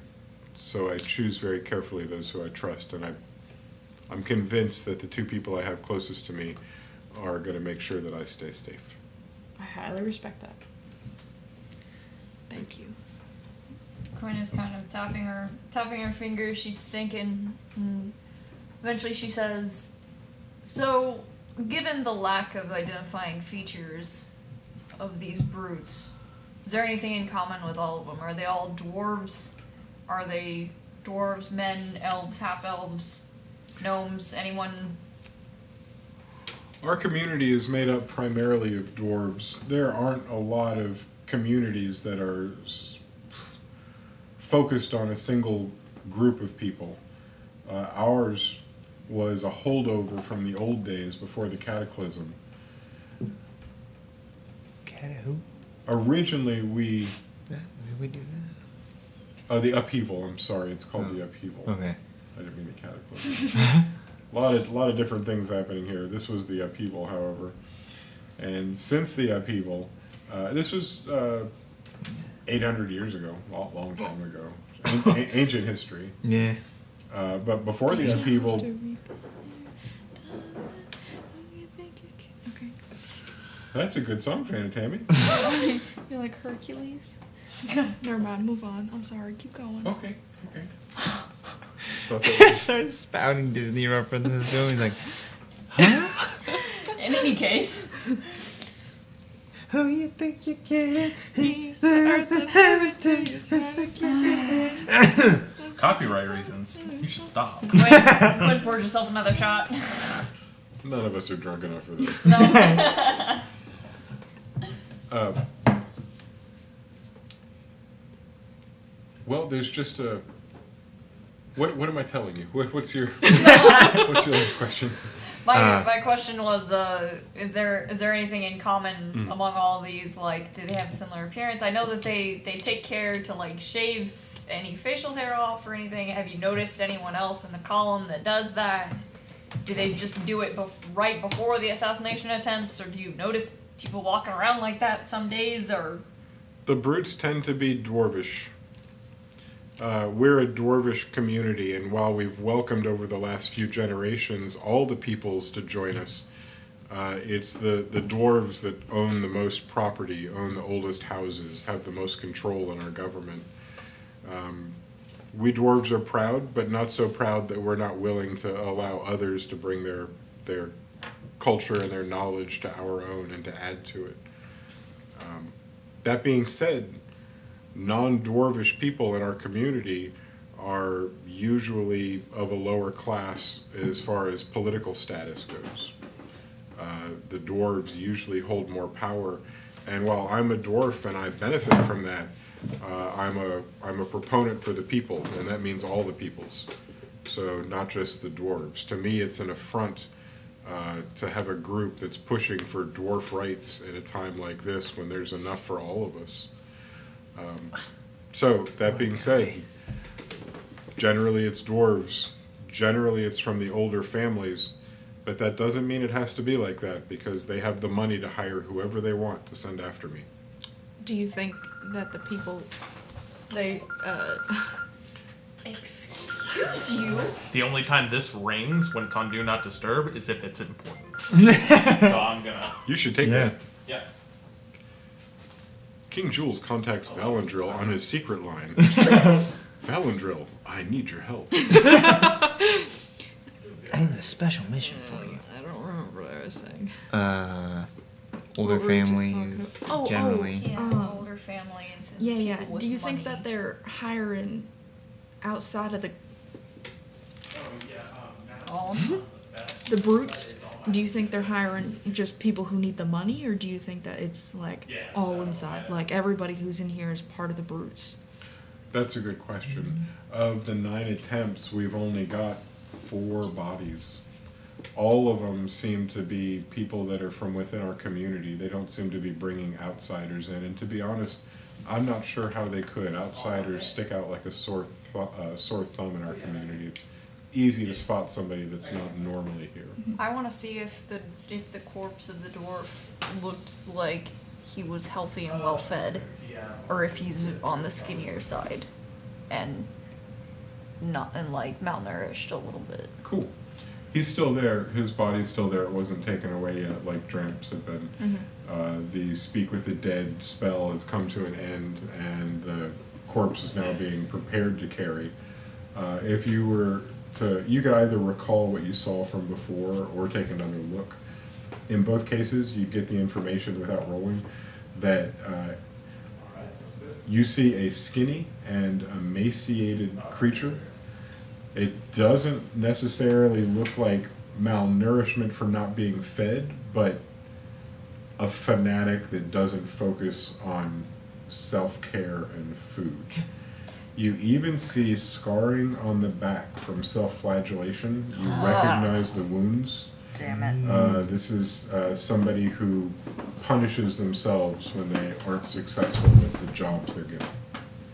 If he were alive today, he'd be punishing himself. And I imagine in a lot of ways the poison that he took in that last moment was his final punishment to himself for failure.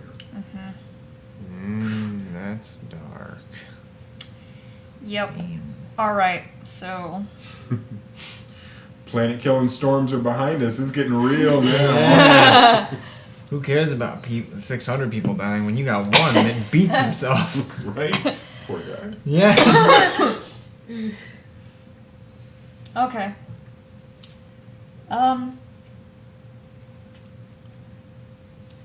That's a good place to start then. I want to ask, where do the older families usually travel in the structure of the column? Like, how can I tell if a dwelling or a particular like wagon or something belongs to one of the older dwarven families? How can I tell them apart from everybody else? Our troops are divided up into groups of 10 groups of 10. Each group is a 10 groups of 10. And each of those groups is called a Hundarian. Okay. The leader of each of those groups is also called a Hundarian. A Hundarian leads a Hundarian. The nomenclature is a little confusing, but it's been that way for a long time. And the leaders, the Hundarian, the leader of those larger groups, are almost always made up of families that have a place of honor in our society. Okay, so there's going to be 10 of them. Right. They don't necessarily rise to the top because of, well, there's one for every group of 100. So it's 10 tens with a Hundarian leading them. We have about 5 full Hundarian complements right now, and then 1 that's made up of our leftovers. We had to restructure after we got hit by that storm. Now that we have fewer people and we've restructured, we have our 5 full groups and our 1 partial group. At the front of each of those columns, those groups of 100, is a single wagon, and you'll find a leader on horseback changing every 8 hours with a leader that is in the wagon, and they'll take turns leading on horseback. Okay. Or mounted. We have multiple mounts in our army. Okay. So if we were to look for members of the older houses, that's where we would find them, at the head of the groups. We would, but I've got to stress that I have a lot of support from some of the older houses too. It's a select few with a select mindset that happen to be growing in power secretly, and I'm not sure how. And But so you it's don't not- know which. I kind of roll the corpse towards him with my foot and show him like the emaciated chest and the scars on the back and stuff like that. I'm like, these guys don't look like they'll be too hard to find. He looks at him and notices what you're talking about for the first time. They've seen those other corpses, and it's possible that this isn't what they saw before. This almost looks like it might be a more intense version of what had been sent, a more die-hard version of what had been sent. Alright. Okay. This at least gives us a place to start, if nothing else. In the meantime, like, I know while we're still asking questions and stuff, but I feel like maybe two of us should probably stay with you maybe at all times. Just in general, make sure you're not. I know that what we just saw makes it seem like I'm in constant danger. You did get an axe thrown at you. Yes. That is not normal. It's not. I've got a whole speech planned about how safe my room is and how my guards are protecting me at all times, but it's kind of hard to give you my speech when you saw what happened. You're welcome to stay here. You're welcome to speak to either of my administrators, or you could even speak to the captain of the guards if you want to offer some suggestions on ways to improve the security. I'll just put it in your hands. You guys can do what you need to do. Yes, I would absolutely, positively love to talk to somebody who, I don't really, Quinn here could probably do more help with like the guards and stuff. I'm more of a help after the hurt kind of person. Well, both of my administrators work with the guards and the soldiers in the army. My war gnome is the one who makes all the decisions about who's going to be in what position, and my vice king of coin is the one who pays them, and so they have an equal pull with the military and the policing units of our community. Talking to either of them should give you a lot of insight or be able to answer any questions you have. Yeah, that would be probably wise of us. Sorry. I would love to talk to Aldano and Ramus. Ramus? Yes, we're both right here. You All could, right. you could Yeah, talk yeah, to yeah, either yeah. of us. All right. Well, I'm not really sure what I'm doing necessarily. You've hired some amazing detectives, my king. Listen, I'm not trying to be like, oh God, now I'm nervous. I don't know what to say. What are you trying to say? I'm just trying to say that maybe we should make sure that somebody's with him at all times. You know, make sure. Yeah, imagine Well, somebody should we just is, get him right? some sealed food? Oh God, I've never had to deal with a situation like this before. Like that? Okay, I'm let me "Jam, ask. Calm down. Calm down. Let me It's ask. okay. These we'll are get this. anomalies, right? Like he's really safe, but then like this can happen. It's like did you guys know that there was a hole in that column over there? We had no idea, which is why Right. we've now got guards stationed on either side until we can have an investigation. Right. So like putting somebody on him might not help because he does have people on him, right? They're like, does he have a guard that follows him? Oh yes. Yeah, like if somebody's gonna do it, they're gonna do it. It's just Well, hopefully trying to not. stop That's it. kind of our whole goal. well, trying to make sure they don't succeed. But like as we can clearly see, they're gonna do anything. Yeah. We can't go checking every column to make sure it doesn't have a secret door. You're right. Why not? It's a finite area. We could I go mean, and check. I mean every column in the world. I just mean like, Oh no.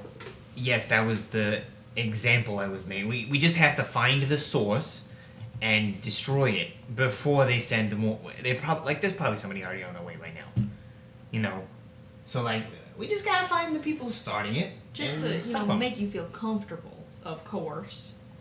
They don't need to feel comfortable. Their job is to protect them and keep things running. Like they gotta work with economics. That isn't comfortable. I'm a little more concerned about Jules' feelings than anything. Because he's standing right there. Jules is... You're fine. He's a very powerful wizard. He said he would win against Sebastian.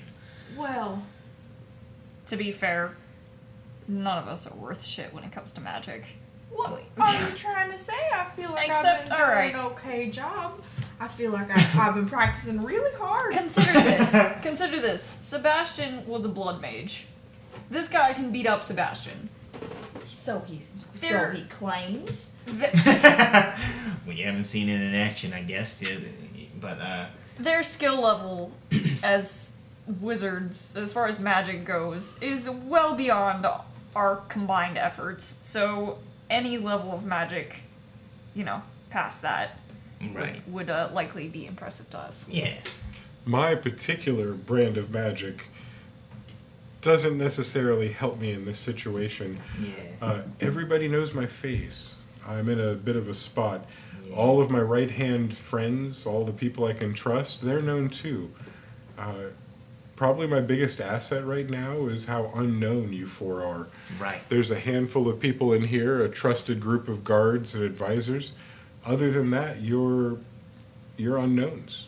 You could find information that I could never find face to face. That's definitely our goal. Yeah. I would say make sure you keep a few extra guards close. Oh, we've tripled and we'll be staying like this until we pull into home and I can get into a little bit more of a fortress. Right. Well, for now, maybe check the rest of the columns and make sure you aren't looking over any other secret doors. And I, for one, would like to go and scout out the older houses of the dwarves. Just get to know them, get to know who they are, where they've been. Is there maybe a communal lunch area where they all eat or something? Maybe we can all eat Jam. dinner together. We're Like a we're dinner kind of table? in a caravan right now, traveling. We're not at that town A yet, but dinner caravan, maybe. Oh my sounds like lord. Old Town's one with them. I respect anybody who's that concerned about feeding others. We stop once a day, and that's in the evening, and we stay stopped for about 6.5 hours. And during that time, we try to eat 2 meals and rest, because the rest of our day is spent moving. Are we gonna hit that point anytime soon? We are. We're about 4 hours away from coming to a stop, but to be honest, after what's just happened, unless you see a reason I shouldn't, I'm on the verge of calling an all-stop now. It would have us getting home a half day later, but I'm just not feeling like moving forward. I'll take your suggestions if you have any ideas. I just think it'd be a great opportunity for us to go get some footwork done, go talk to some people, gather some information, maybe cook some food. Do you have a kitchen I could possibly get to, maybe? He laughs. I would like you to just feel comfortable to walk up and down the column once we come to a stop, so you can see the quantity of kitchens we set up to feed 700 people. Okay, so you go ahead, actually. With my time with the people in the north, would there be any special information I picked up during the 7 days that would assist us with our current adventure? I will say that you'd already earned a single insight advantage, and it'll probably come in very handy when you're on this this particular quest, going from campfire to campfire. On this quest, Oh, he said the name of the thing! He said the name of the thing in the thing! Wow, wow. 100 subscribers special. I don't. Someone explain it to me. He said Quest. quest. He said oh, he Campfire knows. He's Quest. pulling your leg. Stop it. Quest Campfire? Don't let him play ignorant. Not my good. I didn't have a pen. Yeah. I got your back. So, alright, my suggestion, I'm down for the full stop or not, I'm good with either, but when we get to town, we don't go out like everybody else. We will slip out through that secret column door, and we'll get into the town as if we hadn't even seen the king in our lives. I can agree with that, but The anonymity, the fact that nobody knows that we work for him, is our biggest advantage. That at least gives us the best ability to get information. it'll allow us to. Right. Yeah. We can't be seen with any of these people, pretty much. I know that the community here is pretty mainly dwarf, right? Dwarf. So, Yeah, we're a bunch of dwarfs. do you know if they'd be a little Bunch of Dusseldorf. less likely to talk to somebody of my stature? Oh You no, need someone you'll be of fine. your stature. We love all different kinds of people. You will get stared at. You are an impressive specimen. I think a couple people may try to recruit you for their group of 100. Lorge. Yeah, you look like you could swing an axe or 2 or 3. But no, you should catch no hatred from the people of my community. Okay. I know people aren't really trusting of the tusks. Oh, we've... Is it the tusks they don't trust? Of all the things? Well, what else is there to not trust? I feel like like I 7 I don't feet know. tall, I don't know. The fact that you could shapeshift into a giant spider. Or how about the fact that you lied to a minotaur like That's 3 times in a weird. row? They don't know changing into that. different things is definitely different for me. Oh. But my biggest concern, I guess, is trust. So, as long as they aren't spooked, people are usually spooked. They'll judge you on your actions more than on your appearance. I think you'll like my community. Except the ones that stab. Yeah, Yeah. those ones seem a little sharp. I'm not a big fan of them. Was that a pun? A pun? Wow. This is out of game. Yeah, I know. Was that a pun? No, Why would I? Ever? never. Just check. Why would I ever? How dare you? Irate. So They'll be yeah, 5-star. I think it'd be Yeah. fine. Yes, I write fast.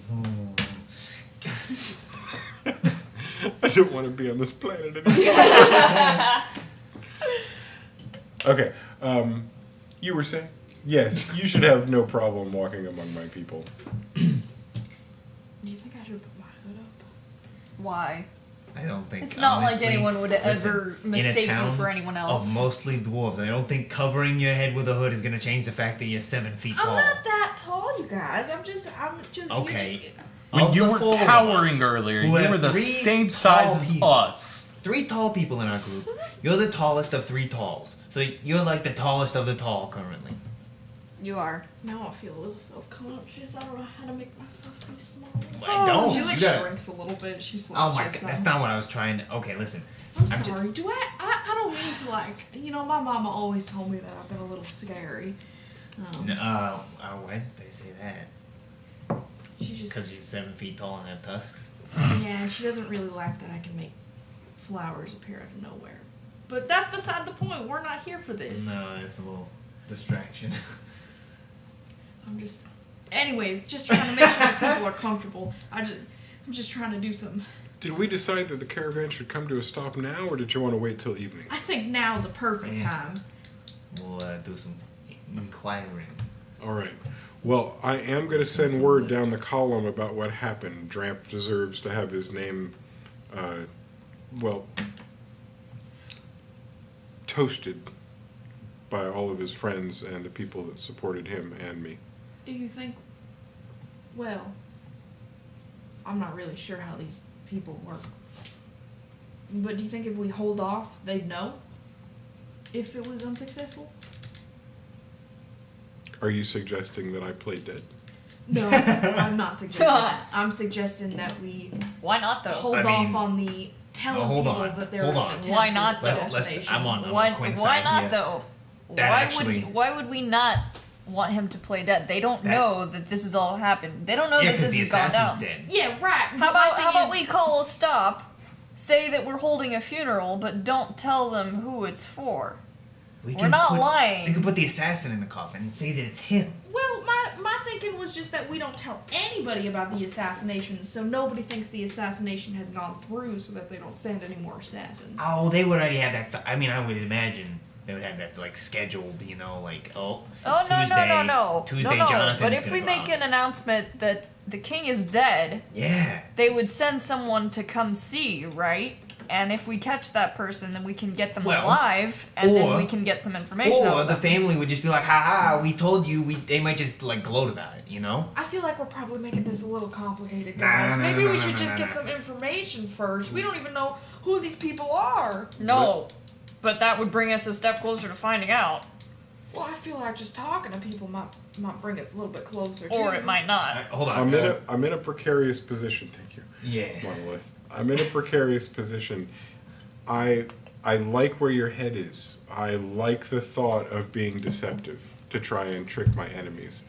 Unfortunately, the way our government is set up, I can't appear to be weak, and appearing dead is more weak than I could ever imagine. Even though it's just a trick, it would put wheels in motion that could potentially unseat me when it's realized that I'm alive. So That's fair. I'm all about deception. I'm willing to agree to almost anything you say as long as my people don't think that I've passed. Alright, well, time to go get myself hired by the brutes.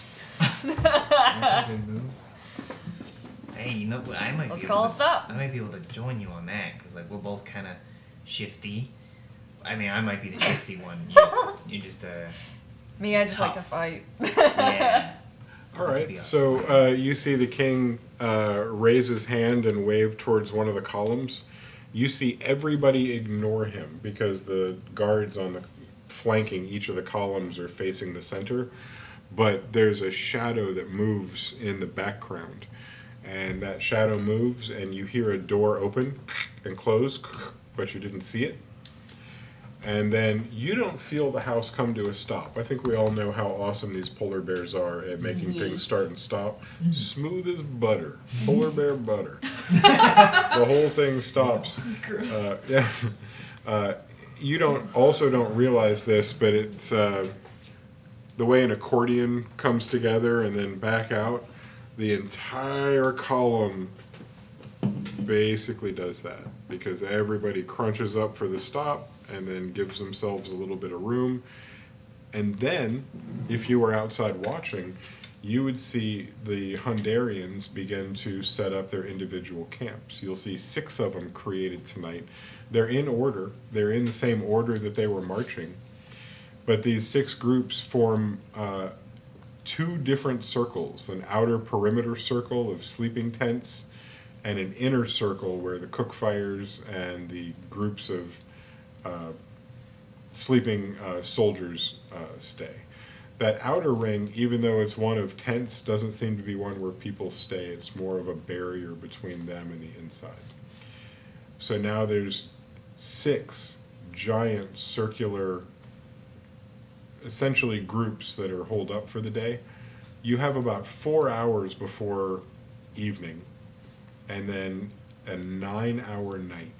And then you'd begin again in the morning. So you've got about that many hours to go from camp to camp. The first camp is by far the biggest. By far the biggest. The first one is, it's not only got the giant royal carriage right in the center, but it also has a larger number of people because there's a lot of additional support staff and a lot of additional equipment that goes with the royal group. Okay. Let's say that outside it looks bright and light, but overcast. You're not getting any blue skies, you're not getting any direct sunlight, and the clouds that are whipping overhead, there's no breaks, but they're moving so fast. It's like a wall of clouds above you that's just shifting at an enormous speed. It seems to be moving away from the direction you came from, maybe as if that tempest storm has a low pressure that's just pushing all the clouds it creates out and away. You hear the noise of people setting up tents, hammers on metal spikes, people grunting and pulling rope, taut tarps and canvas tents flapping in the wind. The occasional mount making a noise.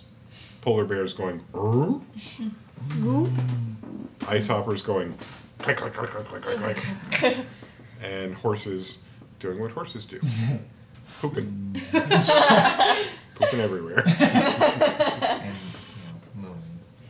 Quinn kind of floats around, assisting people with building, like driving the tent poles into the ground where they're maybe struggling to push them through thick bits of ice or something, and squishing polar bears, and squishing ice hopper eyeballs. Ew. That's so gross. And like mooshing horse noses, and just generally like as she goes around, she's just kind of taking notes of what she sees, and looking out for people that may seem maybe not angry but tense, maybe seem not relaxed or not happy about stopping. Mm-hmm. They're a teepee. They're a wigwam. Relax, man. You're too tense. I hate you. I hate you. I hate you a lot. I thought you meant past and present. Look, when you bring back a slash joke from the Vanilla WoW days, how can you go wrong? You can Can't. you can only ram in a campsite. Like in a campsite you can only ram because it's past tense. Stop. Don't bring We'd that, like to announce the cancellation of Campfire Quest. don't bring that shard in here. Oh no. My bad, sorry guys. I'm gonna guess that. No, I'm not gonna guess. I'm gonna ask. Are you sticking around that biggest group, the biggest camp, the royal camp? Is that where you're starting? I'm starting there, but I'm not gonna stay there. I'm gonna weave my way through. Like, I'm not gonna stop anywhere in particular. I'm gonna do a once over to see if anything sticks out at me first. And if nothing does through all of the camps, then I'm gonna circle back around. So there's 6 islands of people and gear, and when you leave one island and go out into the barren emptiness between them, it's all of like 30 yards, but it's completely barren because they've got a very sincere perimeter. When you leave one, you have to speak to somebody, and when you enter one, you have to speak to somebody. So Okay. it's no problem to shift from one to the other, but it's not a flippant Instantaneous. thing to do. Yeah. It's a decision you make. Okay. So you're currently in the big one, and I know the kind of stuff you're doing, and I know what you're looking out for. So let me keep that in the back of my mind. What are the 3 of you doing during that same, let's call this a 30-minute time period of while everybody's getting things settled for the day? And did you heard what Quinn is up Yes, to? Grant. All right, great. Sorry, before this, can we have like a 2-second thing before we all spread out? Like a 2-second group huddle? You guys talk to each other however We you just want. got Yeah. juked. Right. I just wanted to say like, hey guys, are we all gonna go do our own thing and then collaborate later tonight to see Yeah. what we've gathered? Yeah. Yeah. All right, Yeah, so sure. I'll see you here when the moon's like all the way up. Yeah, like 5 hands or whatever. Let's just say when the moon's kind of like this, and it's pointing that way. That was definitely not. Do you need glasses? That was definitely not 5 hands. Are you okay? 5 hands? Okay, let's just go. Let's go. This is too much. When the moon's What's this in about the sky. 5? Oh my 2, It's- he but- says as he walks away. Anyways, I'll see you guys 2 later. o'clock in the fantasy morning Yeah. Yeah. Sorry. Okay, so when the 7. crows With fly. the camps being set up, are there like small camps? Of, With like a frost pigeon. like maybe a group with only like 2 or 3 tents or something? No, these are all big, but I think what you might be talking about is within those larger circles, there are clusters of smaller groups within the big groups. Okay. So each group is going to have 100 people, roughly, and everything that they need to stay alive. Yeah. And they're almost like a little independent unit. Okay. If they had to spread apart or leave the main column, they'd have no problem going out on their own. I'm going to particularly look for any single or set of tents that is maybe a little too far away from their group. And are there any of those? We'll take a look. I'm going to have you guys roll. I'm getting a good sense of what you're looking for now. I know what Quinn's looking for and the kind of people. I know what kind of structures you're looking for now. You're looking for the loners that might not be close. Yeah. You want to not only look for that, you want to kind of investigate around there and hear what you can hear. Yeah. Janet, Tammy, what kind of things are you going to do during this initial 30-minute?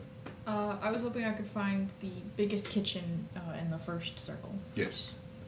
And then go there and talk around the cooks and see if I can help out with making some food and just gather some general info from the cooks and the bussers and the,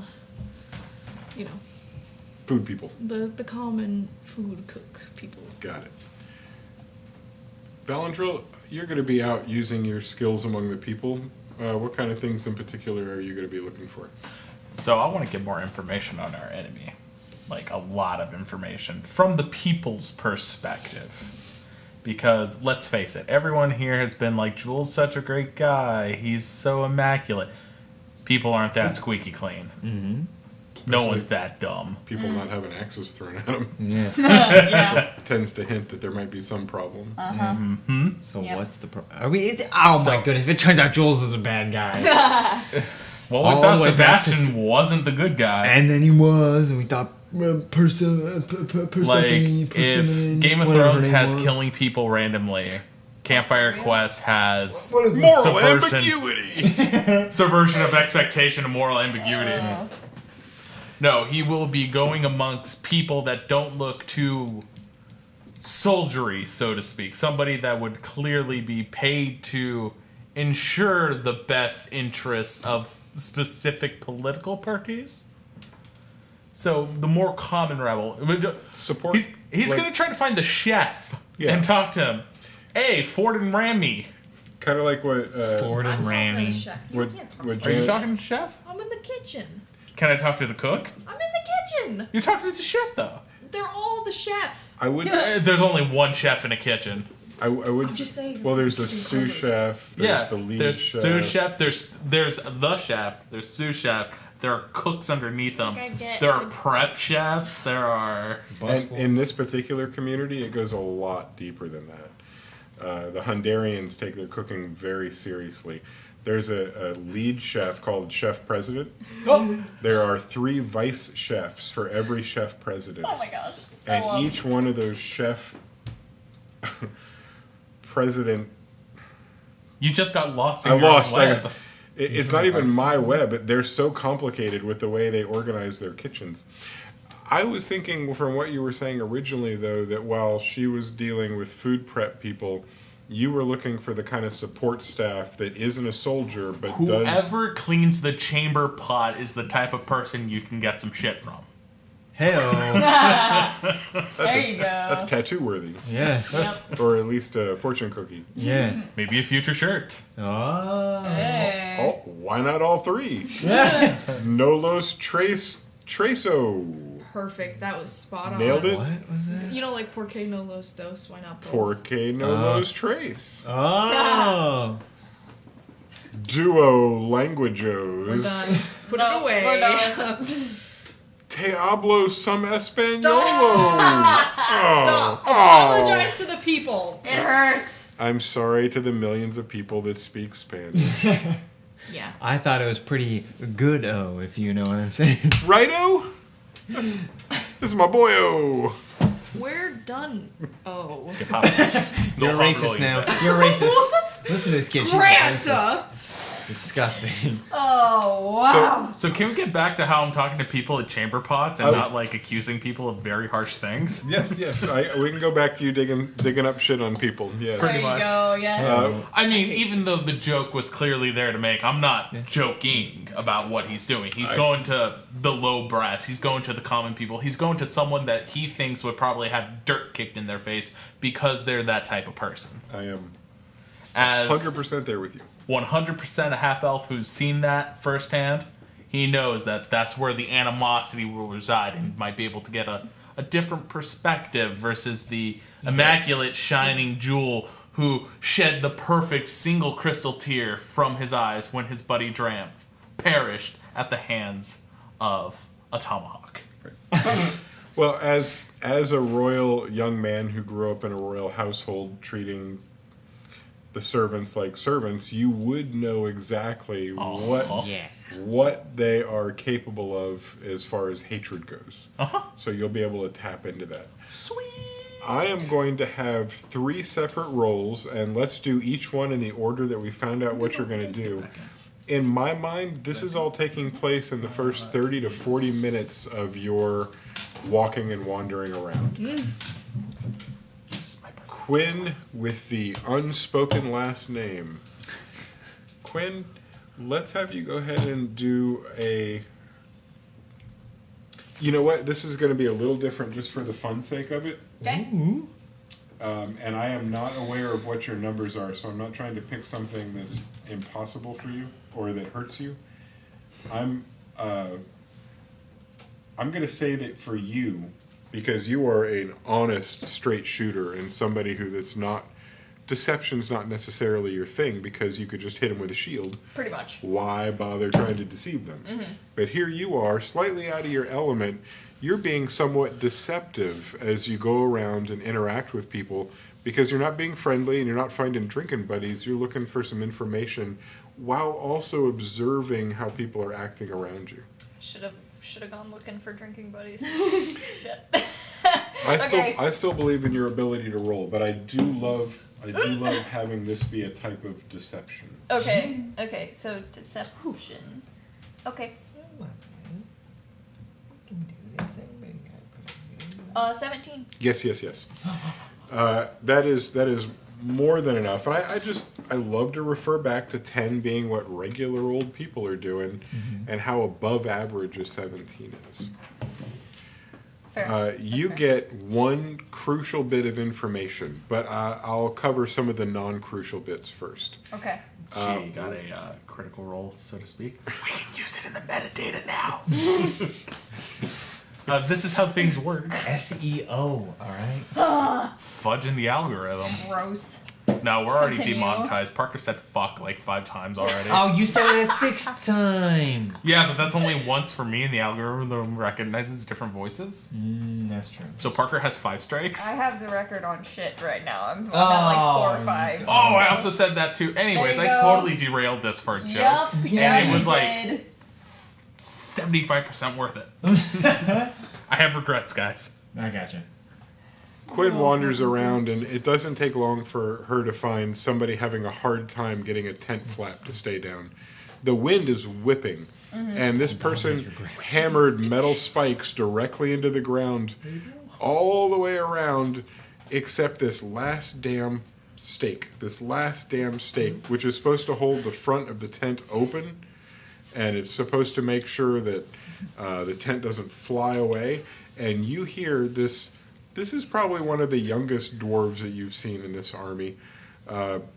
Maybe lied about his young little age to be able to join, or maybe was there with a parent that's no longer with him. But you see this young dwarf hammering away at this metal stake, and there's a tink, and then a God bless you, son, dwarven cursing, picking it back up. You watch 2 times as the poor guy just nails his thumb instead of the spike itself. And it's probably at that point that you go over and offer to help. Yeah. I'm like, would you like a hand with that? Sweet mother, yes, please. Oh, I can't even. I'd rather sleep on the damn ground than try this again. I take the spike and the hammer. I'm like, can you hold out the tarp for me? The flap? Oh, yeah. Yeah. He grabs everything and places it where it's supposed to be. And with 4 hands, it seems much easier than with 2. 4 hands are better than 2. And I hammer the spike into the ground with my good hand. And not only that, you do it successfully. No thumbs are hit. No young dwarves are accidentally smacked in the head. It is Reach back and a successful tent flapping. And as soon as it goes and finds purchase, and everybody can tell, but the 2 of you can tell that stake's not going anywhere, you hear a sigh of relief. Oh, God, thank you so much. I can't even believe that I was trying to do that. And I was just about to give up. Perfect timing. Delphor, good to meet you. And I shake his hand. I'm Quinn. Oh, good to meet you, Quinn. Oh, bless you. And how's your hand? Bleeding quite a bit, but it keeps you warm, right? That's disgusting. It's salty more than anything. Yeah, I grab a roll of bandages out from my pack and and bandage his thumb up. Whoa, It's a quick little field dressing right nice. Thank you. Wow, that's quick. You must be a doctor. there. Had a little bit of experience in the army. Oh, you've been around a lot of blood. A little bit. Well, I appreciate being around a little less. Thanks for the help. Of course. You see him start to move stuff into the tent, and it looks like it's large enough for maybe 10 people to sleep in, maybe 11. Okay. So you see him moving gear for a bunch of different people in. It's clear that everybody has a job when you set up camp. This is his job, and the other people that stay here are off doing other jobs for this particular group of Hungarians. Okay. So, I kind of noticed the size of the tent. I'm like, this is quite a large tent. Who else is in here with you? Oh, it's my brothers in arms. Oh, I was gonna say you must have a large family. No, I had to leave home because the family was so big, but luckily these brothers don't eat as much, and my parents don't have to try to feed them all because that wouldn't last for long. Oh, I know how that feels. These are my brothers in arms. 7 of them have been with me 7? since the beginning. Two we just adopted. Their war family got caught in that storm. That was some shit. Were you guys in that storm too? Are we all there? We No, this no, is it's just just me. We had a brush with it. That was some shit. It was. They said it was a magic storm, and certainly nothing like I'd ever seen from No. non-magical sources. Oh, of course. I'm still not entirely sure how we survived that one. I just know I'm glad we're moving away from it. Every day we get further, the clouds seem a little thicker above head. I'll be happy to see sky again, I'll tell you. Same. These groups that you formed, do you often adopt other groups, or did they just not have anywhere to go, or? We restructure a lot. The 100 that we travel with are the 100 that we fight with. When we lose brothers and sisters to battle or illness, we replace them. We started with 10 groups, but we're down to 5.5. So that gives us 5 full groups, and a little small group. We use them for support as we lose our brothers and sisters. That's where we pull from now until they're gone. I see. And these groups that you travel with, you did say you had started with 7 of the ones that you're still with now. So you would say you know them pretty well. Oh, better than my old family after the years we've spent together. Well, you tell me some stories about them, and I'll help you move things into the tent. All right. You begin to carry stuff, and it's not heavy. It's certainly bulky, and it occupies time, but that's what you're after. As you pass each other and walk together back and forth with the gear, he tells you of the battle they'd just come from. They had just come from a battle. We'd just come from a battle. Right when that storm started, we had some people up here taking some land that our king had occupied. I mean, this was clearly Hungarian land, and some families had moved onto it, and we'd sent some emissaries and told them to move on, and they didn't. We had 300 people we had to move off of our land, the king's land. It seems to some that up here in the icy tundra, it's just not worth fighting for, but, well, that land's been in the king's family and our families for a long time, so makes sense that we fight for it. So you still have a claim to it. It's either the title or it belongs to a family that you are part of. Oh, yes. One of the oldest families. Oh, I heard a little bit of chatter about the old families when I was moving through the column. Could you tell me a little bit more about them? I mean, I don't know their names or anything, but I've never been up here before, so I don't know how all this works. You mean the people that Jules is the king of? Yeah. Our kingdom? Yeah. Oh. Well, there are some old families that have been around since the beginning. They've been around for so many generations. We don't count them anymore. They try to. They love their histories, but anything over a few hundred years, and I really don't see the point in counting back that far. We live a long time. We've seen many centuries between us, but when you go back too far, it's it's the old days, and it just doesn't have very much to do with us. And I think people that put a lot of stock in the old days and the old ways are on their way out, to be honest. Oh, really? Yeah. Some of the old families have old thoughts about keeping everything for themselves and using slaves and cheap labor to keep their power. And Jules teaches us that together we can all work together and we can all share in this bounty. And as somebody who grew up with nothing, that speaks to me. That speaks to me. I understand. I didn't grow up very much either. Fortunately, I had a good family at my back. But these older families. So is that a big problem? Does it cause a lot of issues with the? Is there a problem with that divisiveness? Because I see you're still all traveling together, but do they travel with you, or is that a separate? Do they have their own? Oh, we're together. We're together. Each of our groups is housed by various people, but all of us are the king's subjects. Even the people that don't vote for him agree that until he's not the king, they will be the king's subject. It's just how our society operates. That is how it works, yeah. There's plenty of dissent, but until he's voted out officially, he'll be our king forever. That sounds... La la la la. Meta comment? That sounds foreboding as hell. Yeah. Alright. Additional meta comment. Nobody knows about the 9 attempts on the king's life. Okay. Another meta comment. I think we're in Siberia. And this is Russia. In Soviet What? Russia. This is Vladimir. Nondescript last name. Here, young lad. Have beat. Come, buddies. Would you like vodka? Amerikanskis. Alright. So, okay. So I keep There goes our helping Russian audience. move like their stuff into the tent and like organize it and get it ready for all of his people, and I'm like, well, so is there any particular column that you would say feels like they have more right than anybody else?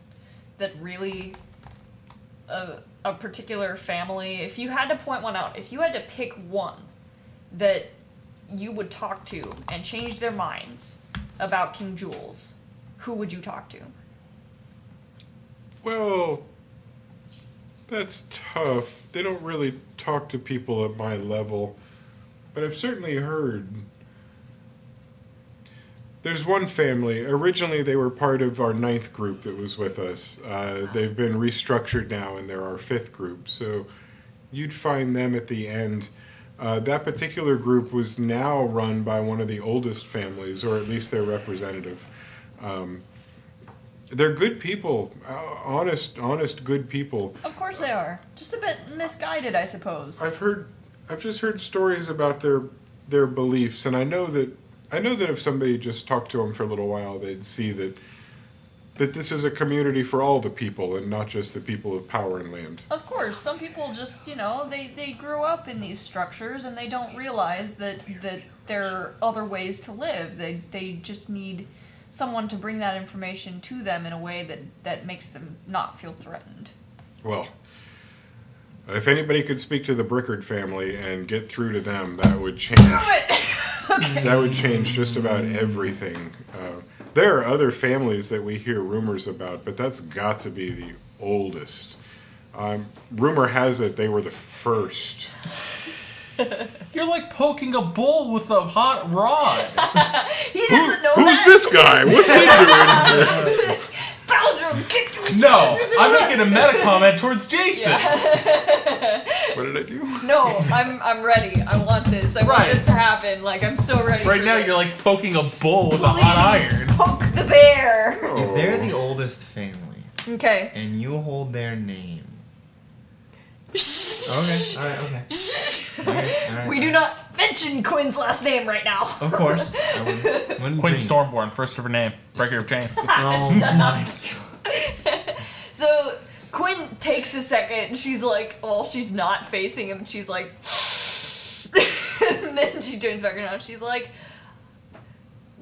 So that's the family that you would pick if you had public speaking capabilities and you were able to get all the families together and say, look, this is something that I want to counsel you on. This is something that's the honest piece of advice you would give them, and that's who you would go to.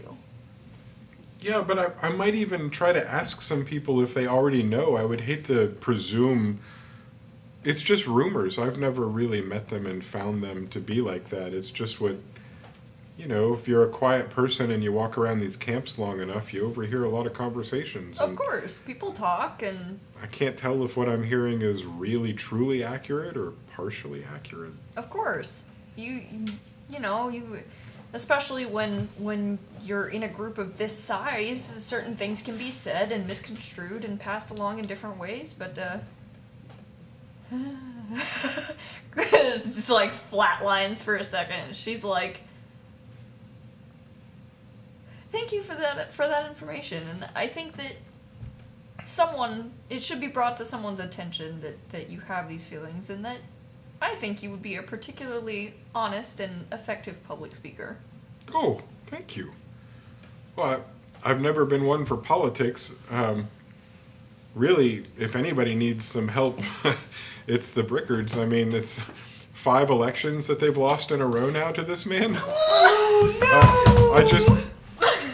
I admire their gumption. They just keep trying and trying, and I know they've got big plans. I don't know what would happen if they were actually in charge. They tried their best, but they couldn't succeed. You gotta phone up your hubby and be like, "Hey, bitch, you didn't tell me." Bitch, what did you not tell me? So apparently we're like super well known up north. Back at shit and get up here. Who are my in-laws? We're gonna rule a kingdom. I would say that you are gonna freeze frame right there, and you've got a look of shock on your face, and maybe a little bit of just not understanding what you thought you understood about the world. Mm-hmm. And we'll just do that quick freeze frame, and then Yes. we're gonna move to the second person that we talked to. Was it you or you? I think it was Monolith. Yeah, Monolith. You were out, and you were trying to deal with. Campsites that maybe. Yeah, a little further out. Yeah, a little further out. Okay, so we're going to roll. This is going to be an investigation because you are looking. No, I'm sorry. I hate doing this to you because I changed my mind. Oh. You're specifically looking for behaviors within people because you're looking for, based on the tent placement, certain behaviors. That's going to be insight. We're looking for insight into the way people think. I'm slightly better at insight. So, this is beneficial. I'm going to use the blue one. Blue one's nice. Oh, it's cocked. It was cocked. Genuinely? I think. I mean, it was. Brilliant. It's kind of on the folder. Great. You know, So what? now I was one? on the verge of giving you advantage. Why don't you roll again and just see what happens? Okay. 8. 8. What you find is that within the circle, the tents that are set up are uniform. It's almost like they're set up on a grid, so perfect and so well maintained that you are not finding anything like that. But it's your insight that you're looking at, not necessarily your spatial relations skills. Right. So while you're looking around and trying to pick up that insight, you don't notice anything else. Thank you. But you know what? You're walking around, and you do find this one person who's kind of hiding behind a tent. You. And they're drinking out of a skin. There's some sort of a skin bag. It's human skin. It's shaped like a person. It's the size of a person. So this They're is just a like- cannibal society, and Janet Tannen's about to find that out when They she have one talks of to those the like chef. they have one of those like Oh, what's the secret pop ingredient? spigots Long that pig. like water bottles Soy have on the top of their ingredient. head. Oh my god. And there's like All the other orifices are sewn. Soy ingredients. why'd you have to say it like that? I don't know what else to say. So- I feel like holes would have been worse. This is all riveting. The reality is that you find somebody getting drunk behind a tent by themselves. Yes. And That's my favorite kind of person. yep, while they're sitting there and getting drunk by themselves, they pay you no damn attention. What would you like to do? First things first. I'd like to just kind of hang back and listen to see if they're mumbling anything. Okay. Maybe they're mumbling some secrets because they don't know nobody's listening. I would say that you are paying attention to them, you're listening hard, you're looking at their lips, and you're seeing nothing except maybe a little gentle teeth chatter. Okay. Then I'm just gonna walk up to him and like sit down next to him. You get the sense that when you're inside one of these circles, there is such a level of safety and security that the people inside don't even have to register when somebody sits next to them as far as safety goes. Yeah. You might not be somebody they've ever seen before, but it doesn't seem like you're a danger. Doesn't even turn the head to make eye contact, just lifts the skin and takes a 4-second pull. That actually surprises Monolith. He was kind of hoping to get a little scare out of him. Yep. But he's just kind of sitting here like, oh no, this guy thinks I'm somebody, and I'm not. Oh, this is really awkward. So he's just like, hey, could I have a sip?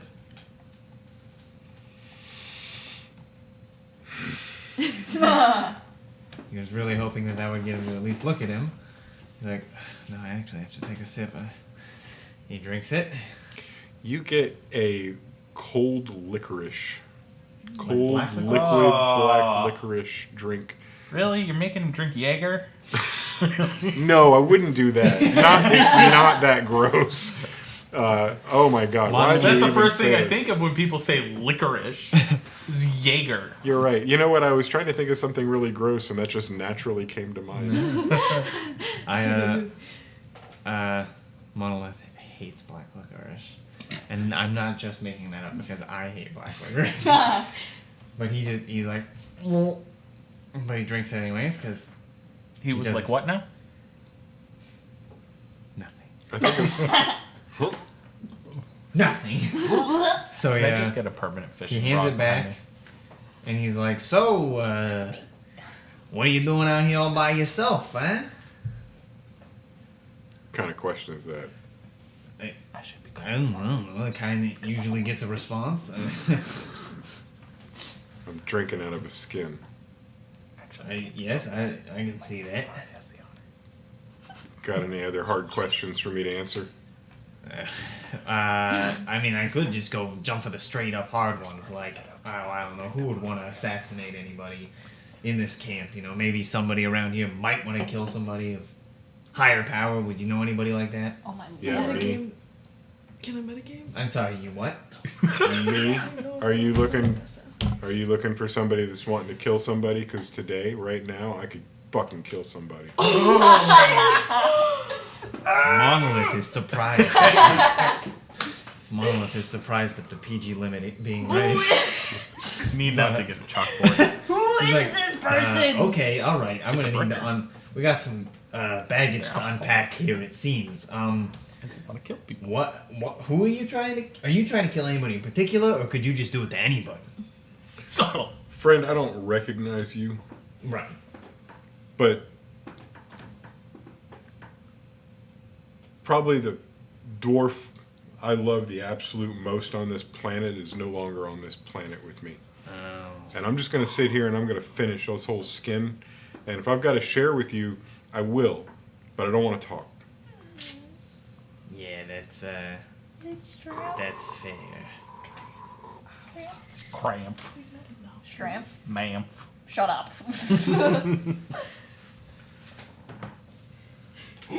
I've never seen someone drink through a smile before.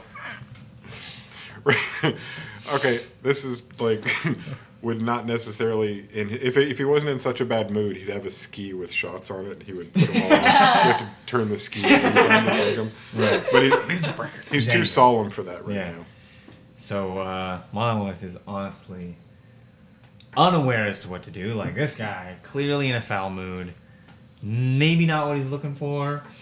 But now the guy told him that somebody he cared about died. And like, would it be awkward to just walk away? Like, is he supposed to stay? Does he say goodbye? He's really stumped. So he kind of just hangs out for a while and waits for something to happen. And unless something does, he moves on to find more shifty characters. Okay. Nothing at all happens. There's silent, angry drinking, and he hands you the skin a few times. Yeah. I'm guessing the second 2 times you hold it up to your lips and don't actually Yeah, I just kind of like, it hits my lips. fake drink it. Yeah. He doesn't acknowledge that you're doing that either because he doesn't notice or doesn't care. And eventually you get the sense that nothing else is going to happen, so you stand up and walk away. I was like, all right, I should I should get going. Sorry about, your, yes, I'm sorry about that. I'll go. Have a night. All right. Not even a Wait, good is that night, an option? just have a night. Do I have that option as a human being to say that to people? Have a night. You can. If you don't want them to have a good one, and you don't Right. particularly want to out them as to having a bad one, you can just be like, have a night. There's nothing else for you to roll. We're gonna freeze frame you as you're walking away from this, and you've got your head in like that. You're doing your Terminator vision, looking for something. I found. Give me your glasses. I've come And to your save John clothes. Connor. And your pants. And your pants. That takes us to Jan and Tammy. Yes. Jan and Tammy, you're heading to the kitchens. It's easy for you to find them. They're not only well lit from the kitchen fires and the cooking fires, they're also well lit because this whole area is a giant circle of torches with tables set up inside. When you look at the tables, you realize that one of the wagons disassembles into 20 different tables.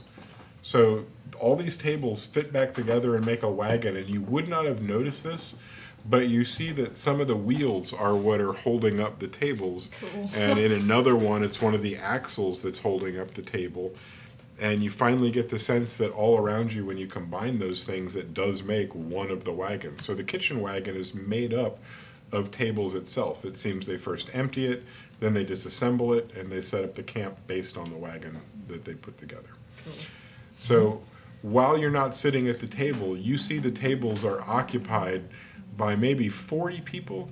Not the whole company, but maybe 40 people are sitting around. And some of them are drinking from mugs. Some of them are talking to one another in hushed tones. But you're not headed there. You're headed to where all of the bright, bright lights are in the center. There are 3 fires. One of them's huge. The huge one has spits at different layers going up with different things cooking at each level of the fire. Different things cook better at different temperatures and different types of flame. And you see that they're utilizing the entire fire for cooking all at one time. The other 2 look like very standard fires that have cauldrons over them. These have some kind of a soup or a drink. And it's hard to tell exactly what it is, but you see a different worker at each of the cauldrons, and you see a different worker. Dear God, show me what's on the screen. What is it? Nothing. There's nothing going on. He's been slowly grabbing the gun off the table for the past like 10 minutes, and I just can't. Like, why are you doing this, Grant? What are you What about doing? Ozzy? What you got over there? Something's happening. Nothing appropriate. No. I was just. That I'm about to totally send Grant to mess with him. Are you on R50-50 again? We talked about how that's not healthy. Nobody should be forced to see half and half. Okay.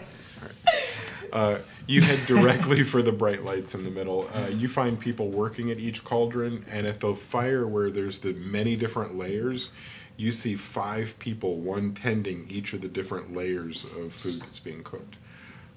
You do see some lesser helpers. These are the people that aren't in charge of the cauldrons or the food, and they seem to be the runners for these individuals.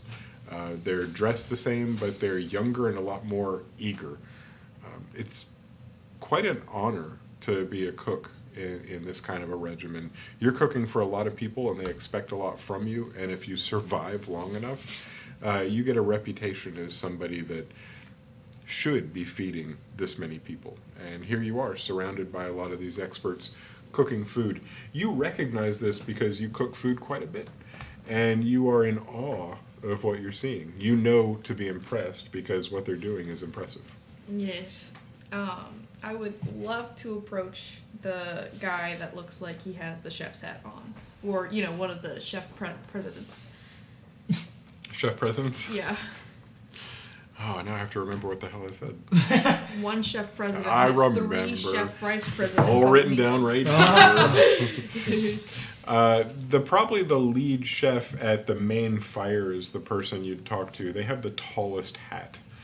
These aren't chef's hats like you'd see on a French chef. These are large, pointy hats like a dunce cap. Mm-hmm. And the taller they are, the more impressive the chef seems to be. So you're talking to the person with the tallest, pointy hat. These are red in color, right around the forehead in a way that makes the skin and the eyebrows pop out from underneath it, and it travels straight up. If you wanted to, you could look down and poke you in the head. Oh. But you're speaking right to him. Yeah. I'd like to... By the way, dwarf in a tall pointy hat, I just want you to understand that's what we're going for. Yeah, go ahead. I got it.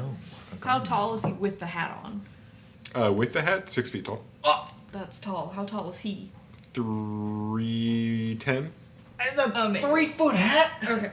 Well, a 2-foot hat, but whoa! 2 and change. It's a big hat. Big. Big hat for a big chef. President. Excuse me, sir. Pardon me. Ooh, yes. You seem to have the tallest hat in this establishment, so I assume that means you are possibly the chef. President? Chef president? Yes, I am. Interesting.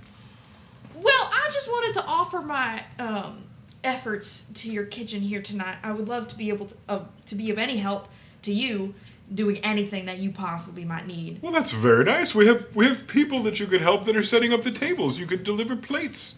I would love to do that. If you need any help cooking too, like I've been cooking my whole life. I understand that this is your kitchen, and obviously you wouldn't want a stranger coming in or anything. But if you do need any help, I'd love to just blow off some steam, please.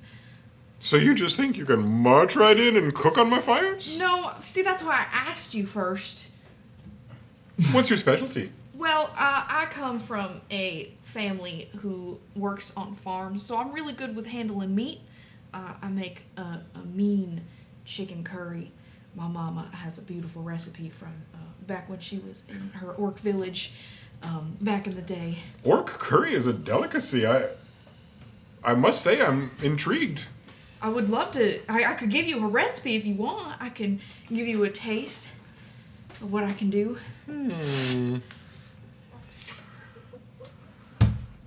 At first I was curious, but now I'm excited. He snaps his fingers, and 2 of the people that carry dishes and stuff around put their dishes down, and they run up to you, and he says, "Get her whatever she needs. I want to eat this orcan curry." We need to address real fast No, that no. me and him are like 2 years older. No, we need to... No, keep going. No, you're like 12. That's close. Yeah. 2-year-olds wouldn't get that joke. We're giggling over something we really shouldn't, and I'm pretty sure people they're watching. middle schoolers.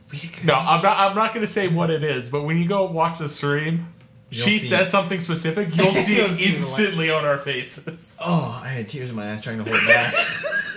I was trying to not laugh so hard that tears came into my eyes. I was waiting for a perfect moment to break it because we had to address it. Okay. Well, we'll pluck that clip out and put it on Instagram for everybody, and you can also catch it in our clips tabs. But for now, Sorry, back to Orc Curry. I'm so sorry. Or curry. Yeah, don't worry about it. Nope. Don't worry about it. almost immediately people are bustling around. If you list off a handful of ingredients, you're shocked to find that they have everything you need. It's as if somehow they're traveling with an entire Publix. And if you need it, it's in there. So you list off all the things that you need, and you're 5 minutes away from having them, and you begin to cook.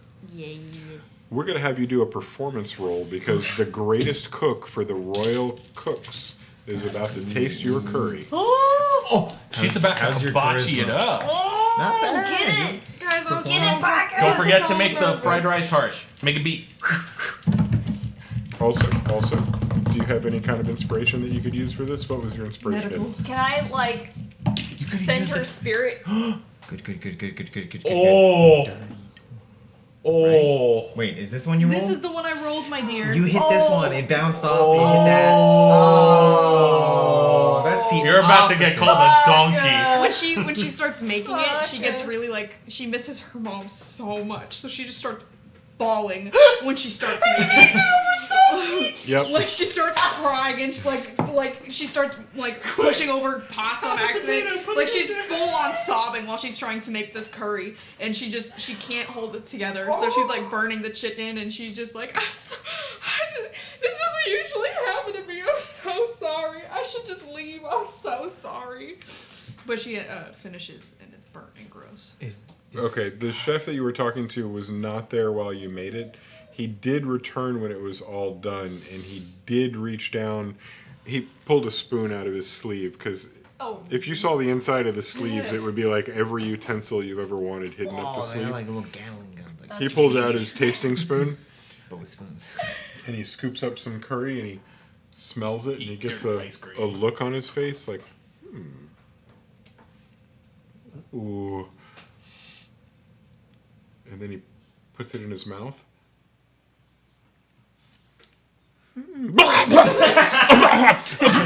What? Do you orcs put so much salt in everything? She starts crying again. Oh God!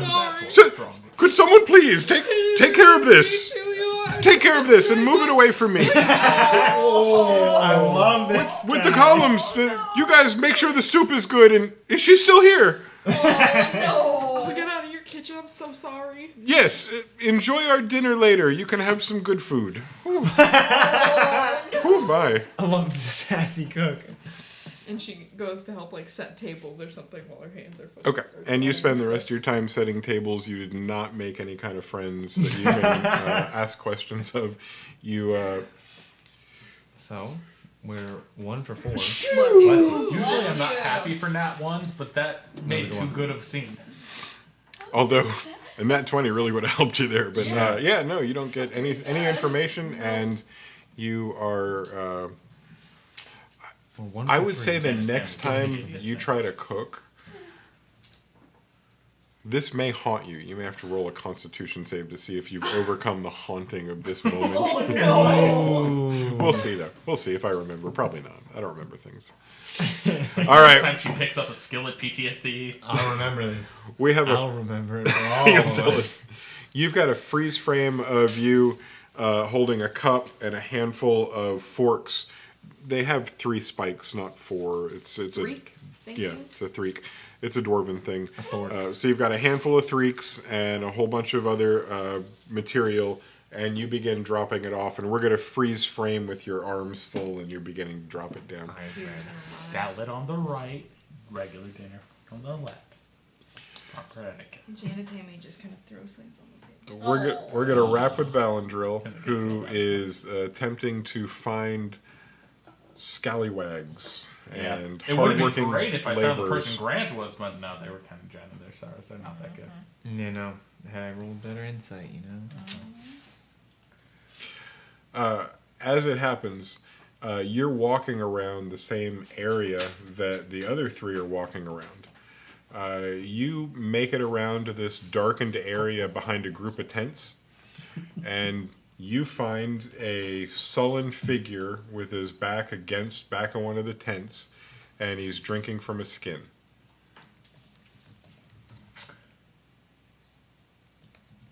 Wow, I completely had a brain fart right there. Join the club. What you drinking? Trying to act like what's her face right next to me. Old family recipe. Oh, it's a homebrew. Kinda. I have a feeling. I was trying to relate it to Campfire Quest somehow. Yeah. I failed. Anyways, so we're just kind of waiting around for, somebody told the king to stop, and frankly, I need to get places, but I don't know exactly exactly how this place runs and all that. You see, I was kind of on the outskirts partying with some people before and after the storm hit. Roll for persuasion and roll with disadvantage. And you can still add your, well, this is an insight, so it won't do you any good. Yeah, no. But the only reason somebody's not walking away from you right now is because there's a snowball's chance in hell. So I'm rolling with disadvantage on what again? Persuasion. Roll both d20 at the same time, and then persuasion. I'm excited. 10 and 6. Yeah, so he stands up and walks away without talking to you anymore. Ah, well, didn't want to talk to you anyway. Kick some snow at him. Yeah. You find a rock hidden under the snow.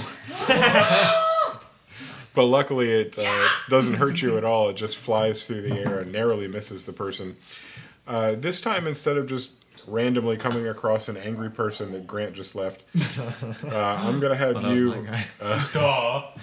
I missed that part. I'm going to have you roll for investigation for real, because you're doing an investigation. You're specifically looking for kind of what Grant was looking for. This is not disadvantage. This is actual straight investigation. Check. It's inside I have the... Yes. Yeah, inside Damn. is the advantage. That might be handy. 18. Wait. Hold on, I should probably add, Yep. I hope it's Ed. I should subtract 10. Perception. No, it goes down to a 16. Oh, my. My wisdom stat is poo-poo, guys. Clearly, you went from an 18 to a 16? Excuse me, Mr. 7 Intelligence. 8 intelligence. Yeah, after they changed it. Yeah, because otherwise I'd be an actual animal.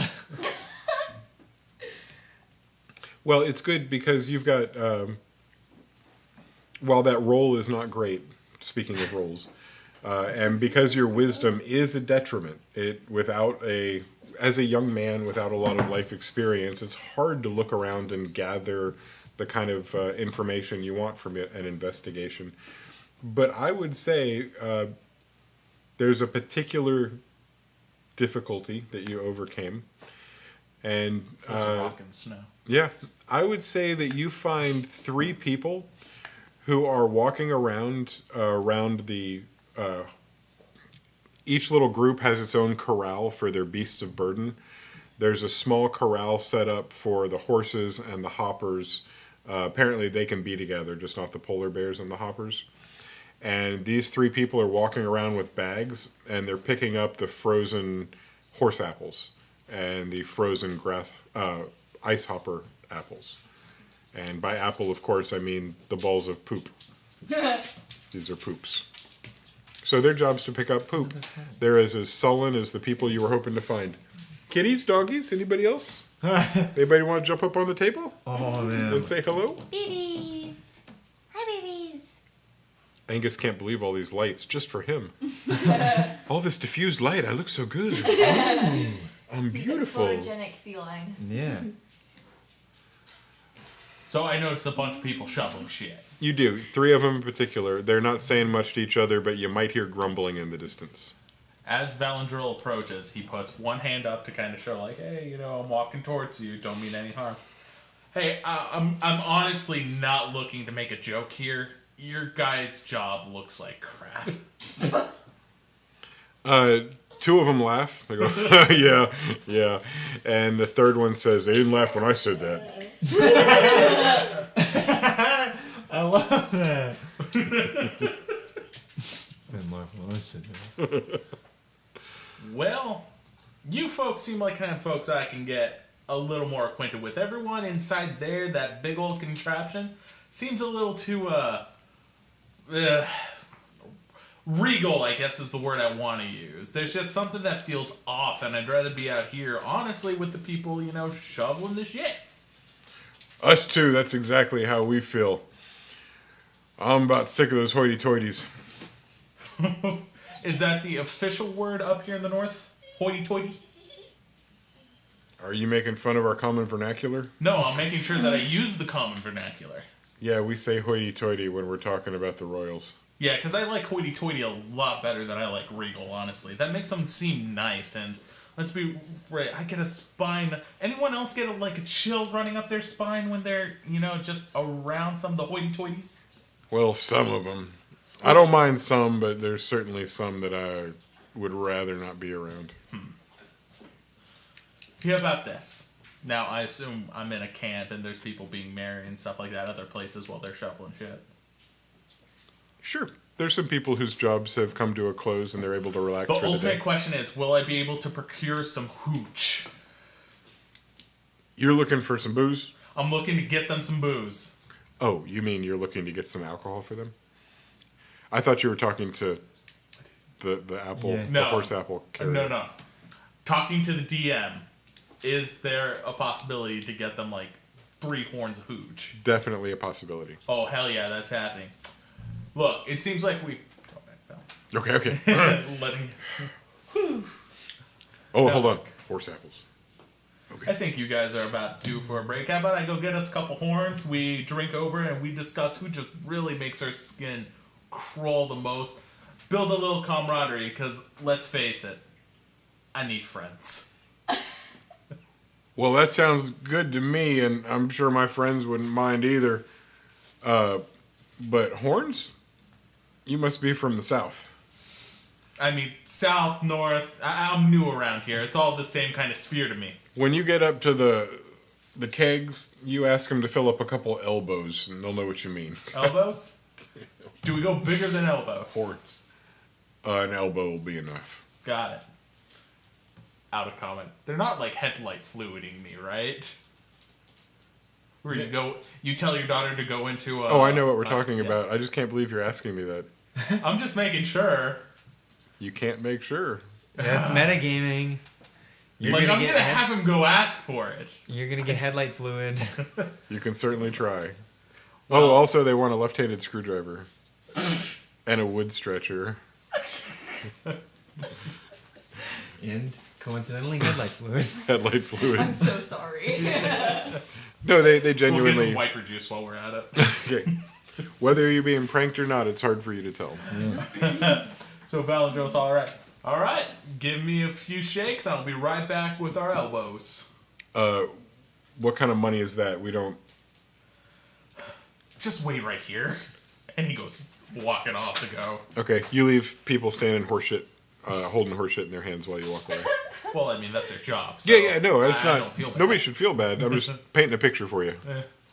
It's like, what's a shake? Is that a different kind of currency? Oh, I So guess weird. Valandro goes walking through to try to find the correct person, get him an elbow hooch. You notice a very bright area in the center of this very large circle. It seems that there are some cooking fires and some cauldrons being cooked over some fires. And in there you find one table that's not well lit, but on it are several barrels, and 2 of them have spouts or taps coming out of them. Is there anything nearby that resembles a container? There is a person standing in front of it, and that person has a large, you'd call it a burlap sack next to them. Well, it looks like I know who I need to talk to. Yep, and when you walk right up, you're talking to a dwarf that looks about the same size as Dramp did, but everything about them is covered in white. White beard, white hair, a giant white mustache that goes down over their white chapped lips, and when you approach them, one arm is leaning on a keg, and the hand is leaning on the tap, and the other hand has got their hand on the burlap bag. Here it comes. Here it comes. Moment of truth. Valandro walks up. Hey, friend. So what's it going to take for me to get... There's 4. 4 elbows worth of drink? What do you want? I just want alcohol. I got alcohol, but you tell me what you said, young feller. He kind of gets taken back. Puzzle pieces start going in his head. He feels deceived now. He's like, an elbow? Thought that's what you said. That's exactly what I said. He takes his arm off of the keg and he reaches down inside the bag and he pulls out one large... It's the elbow part of one of the ice hoppers. Oh, hey. It's been hollowed out, and it holds what looks like 3 times the volume of a steer's horn. And they place that under the tap, pull it back, and hang out for a while. Close it, hands you the first elbow, reaches down inside and pulls out another elbow. Now it becomes a balancing Completes the process, and gives you all 4 of the elbows, which you're holding in some fashion. And he says to you, "Who's tab?"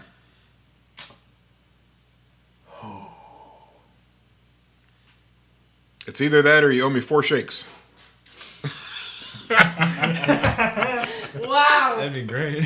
I dislike you so much right now. Whose tab's that going on?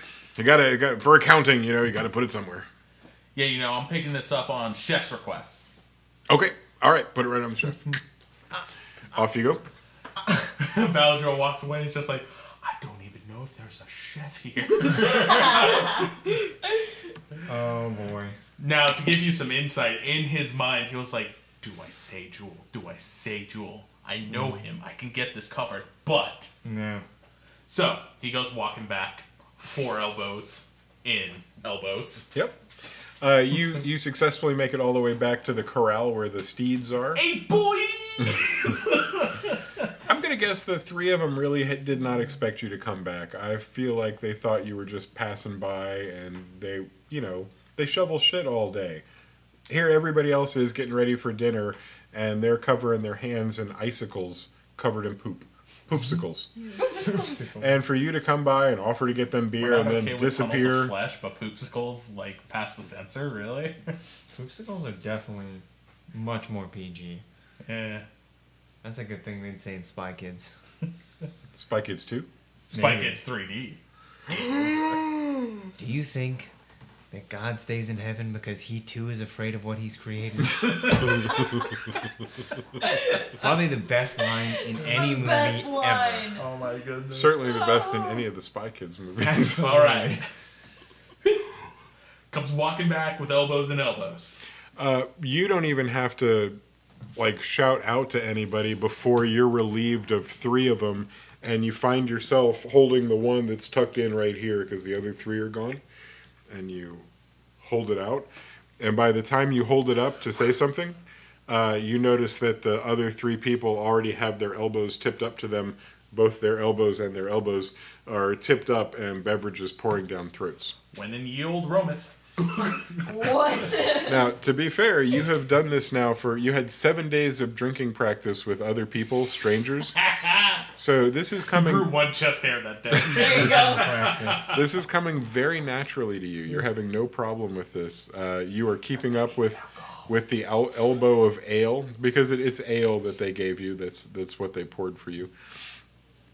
And I would say that you guys all finish your elbows at about the same time. I don't know if the tradition elsewhere is to drink a third and then a third and then a third, but these hardworking shit shovelers, all the way down.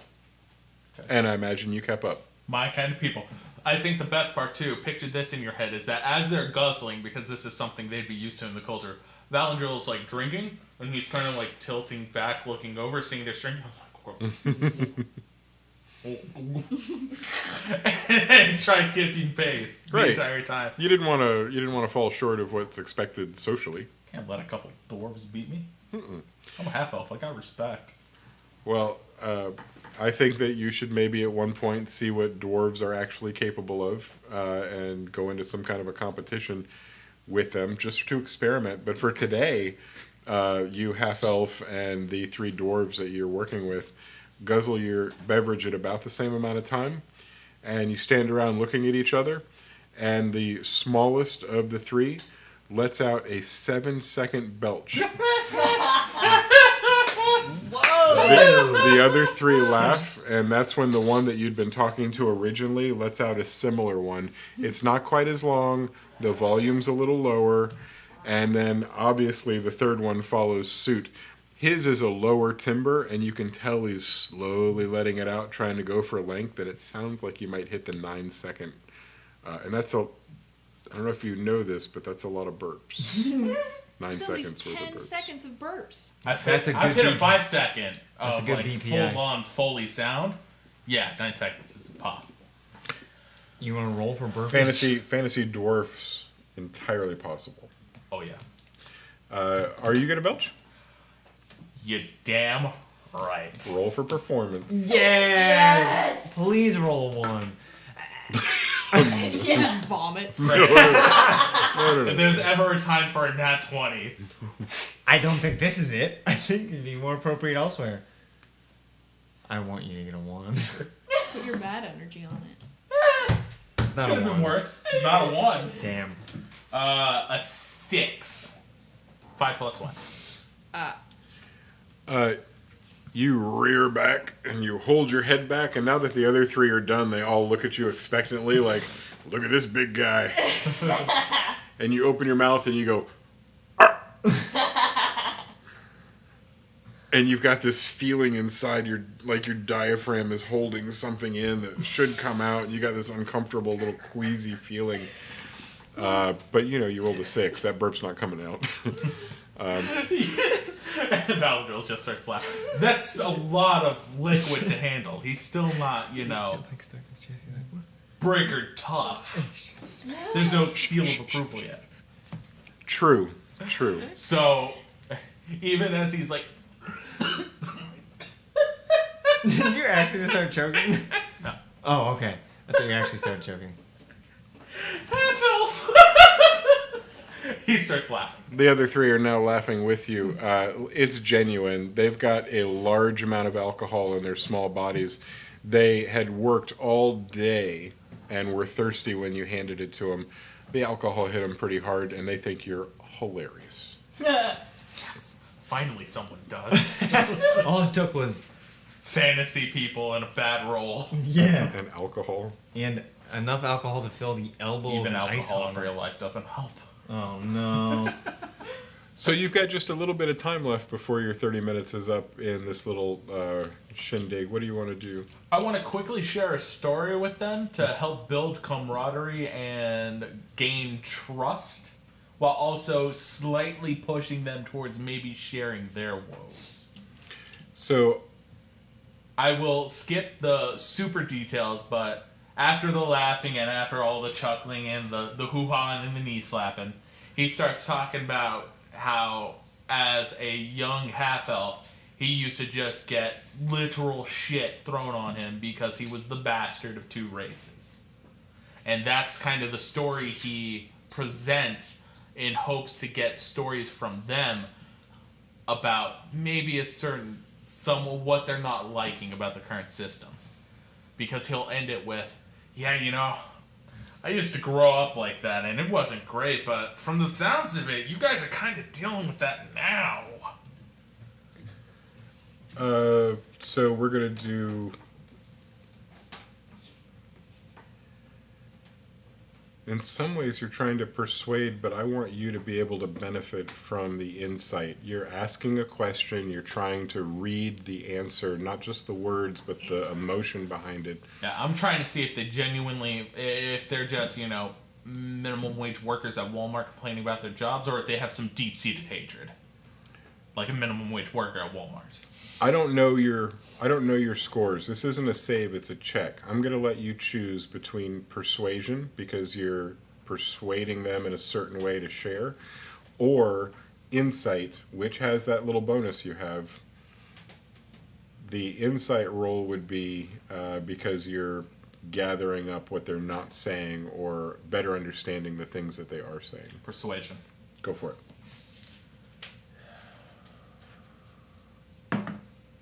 Fuck. 4. 4? Yeah, 2 plus 2. Oh, we feel you, brother. It's Not in that 1. It's a shit life. They tell us that we can work in these jobs, and if we do a good job, that one day we'll get to rise out of this station and eventually maybe get a job on the kitchen staff, and then maybe work ourselves up to soldiers if we train hard. But You gotta do I've been kitchen staff shoveling first? shit for a long time. Well, they look for people that are really good at that by making everybody go through the process. They really care about their kitchen staff. As if on cue, there's a haunting cry from a half-orc. Like sobs, you Uh, I would say that throughout that 4 that you rolled and throughout the conversations that you have, you only rolled to see if you could find out more information or draw more information out. That 4 doesn't affect the relationship that you've built. You've got a very good relationship with these 3 down-to-earth hard workers. They just have got no information to reveal to you in the time that you have left with them. So your freeze frame is going to come right in the middle of you trying to belch out the rest of that gas. I love So it. you're going, and you're kind of hoping it's going to come out. Oh, yeah, like that. Maybe like 2 more of those and it won't hurt so bad. All of you have frozen frame in your certain areas, and when we return, you're going to be getting a chance to take another step into the world of intrigue, You have to stop and go and back you to the might real even possibly get a chance to locate some of the people you're looking for. Maybe there's going to be battles. I don't even know, because we're not together, and we won't even be together, folks. You out there on the other side of the 4th wall, you will not even be here with us next Friday. We're going to be showing this rerun next Friday, because a day and a half after that, we start that 24-hour stream. We're talking about Memorial Day weekend. So we'll see you guys. You can watch us live. Tune in at 3 in the morning and watch the chaos. We'll But you see always you. have to say 3 in the morning. That's when I'm on. That's when there's going to be chaos. There absolutely will. Yeah. I already know some of the characters they're planning. oh no. That's why I'm going Can't to wait. sleep. Can't wait. He wants to be a bard. Oh. Gen Xer wants to be a bard. Ooh. Dustin. Ayo. Tell him to bring his electric ukulele. He has a harmonica. Okay, that's all he needs. Better. Do it. That's all he so needs. good. All right, we're making a lot of promises with harmonicas and electric ukuleles. We'll see you with our Memorial Day stream next. And in the meantime, enjoy your weekend and have a great next week, everybody. Round of applause for off camera. Yeah.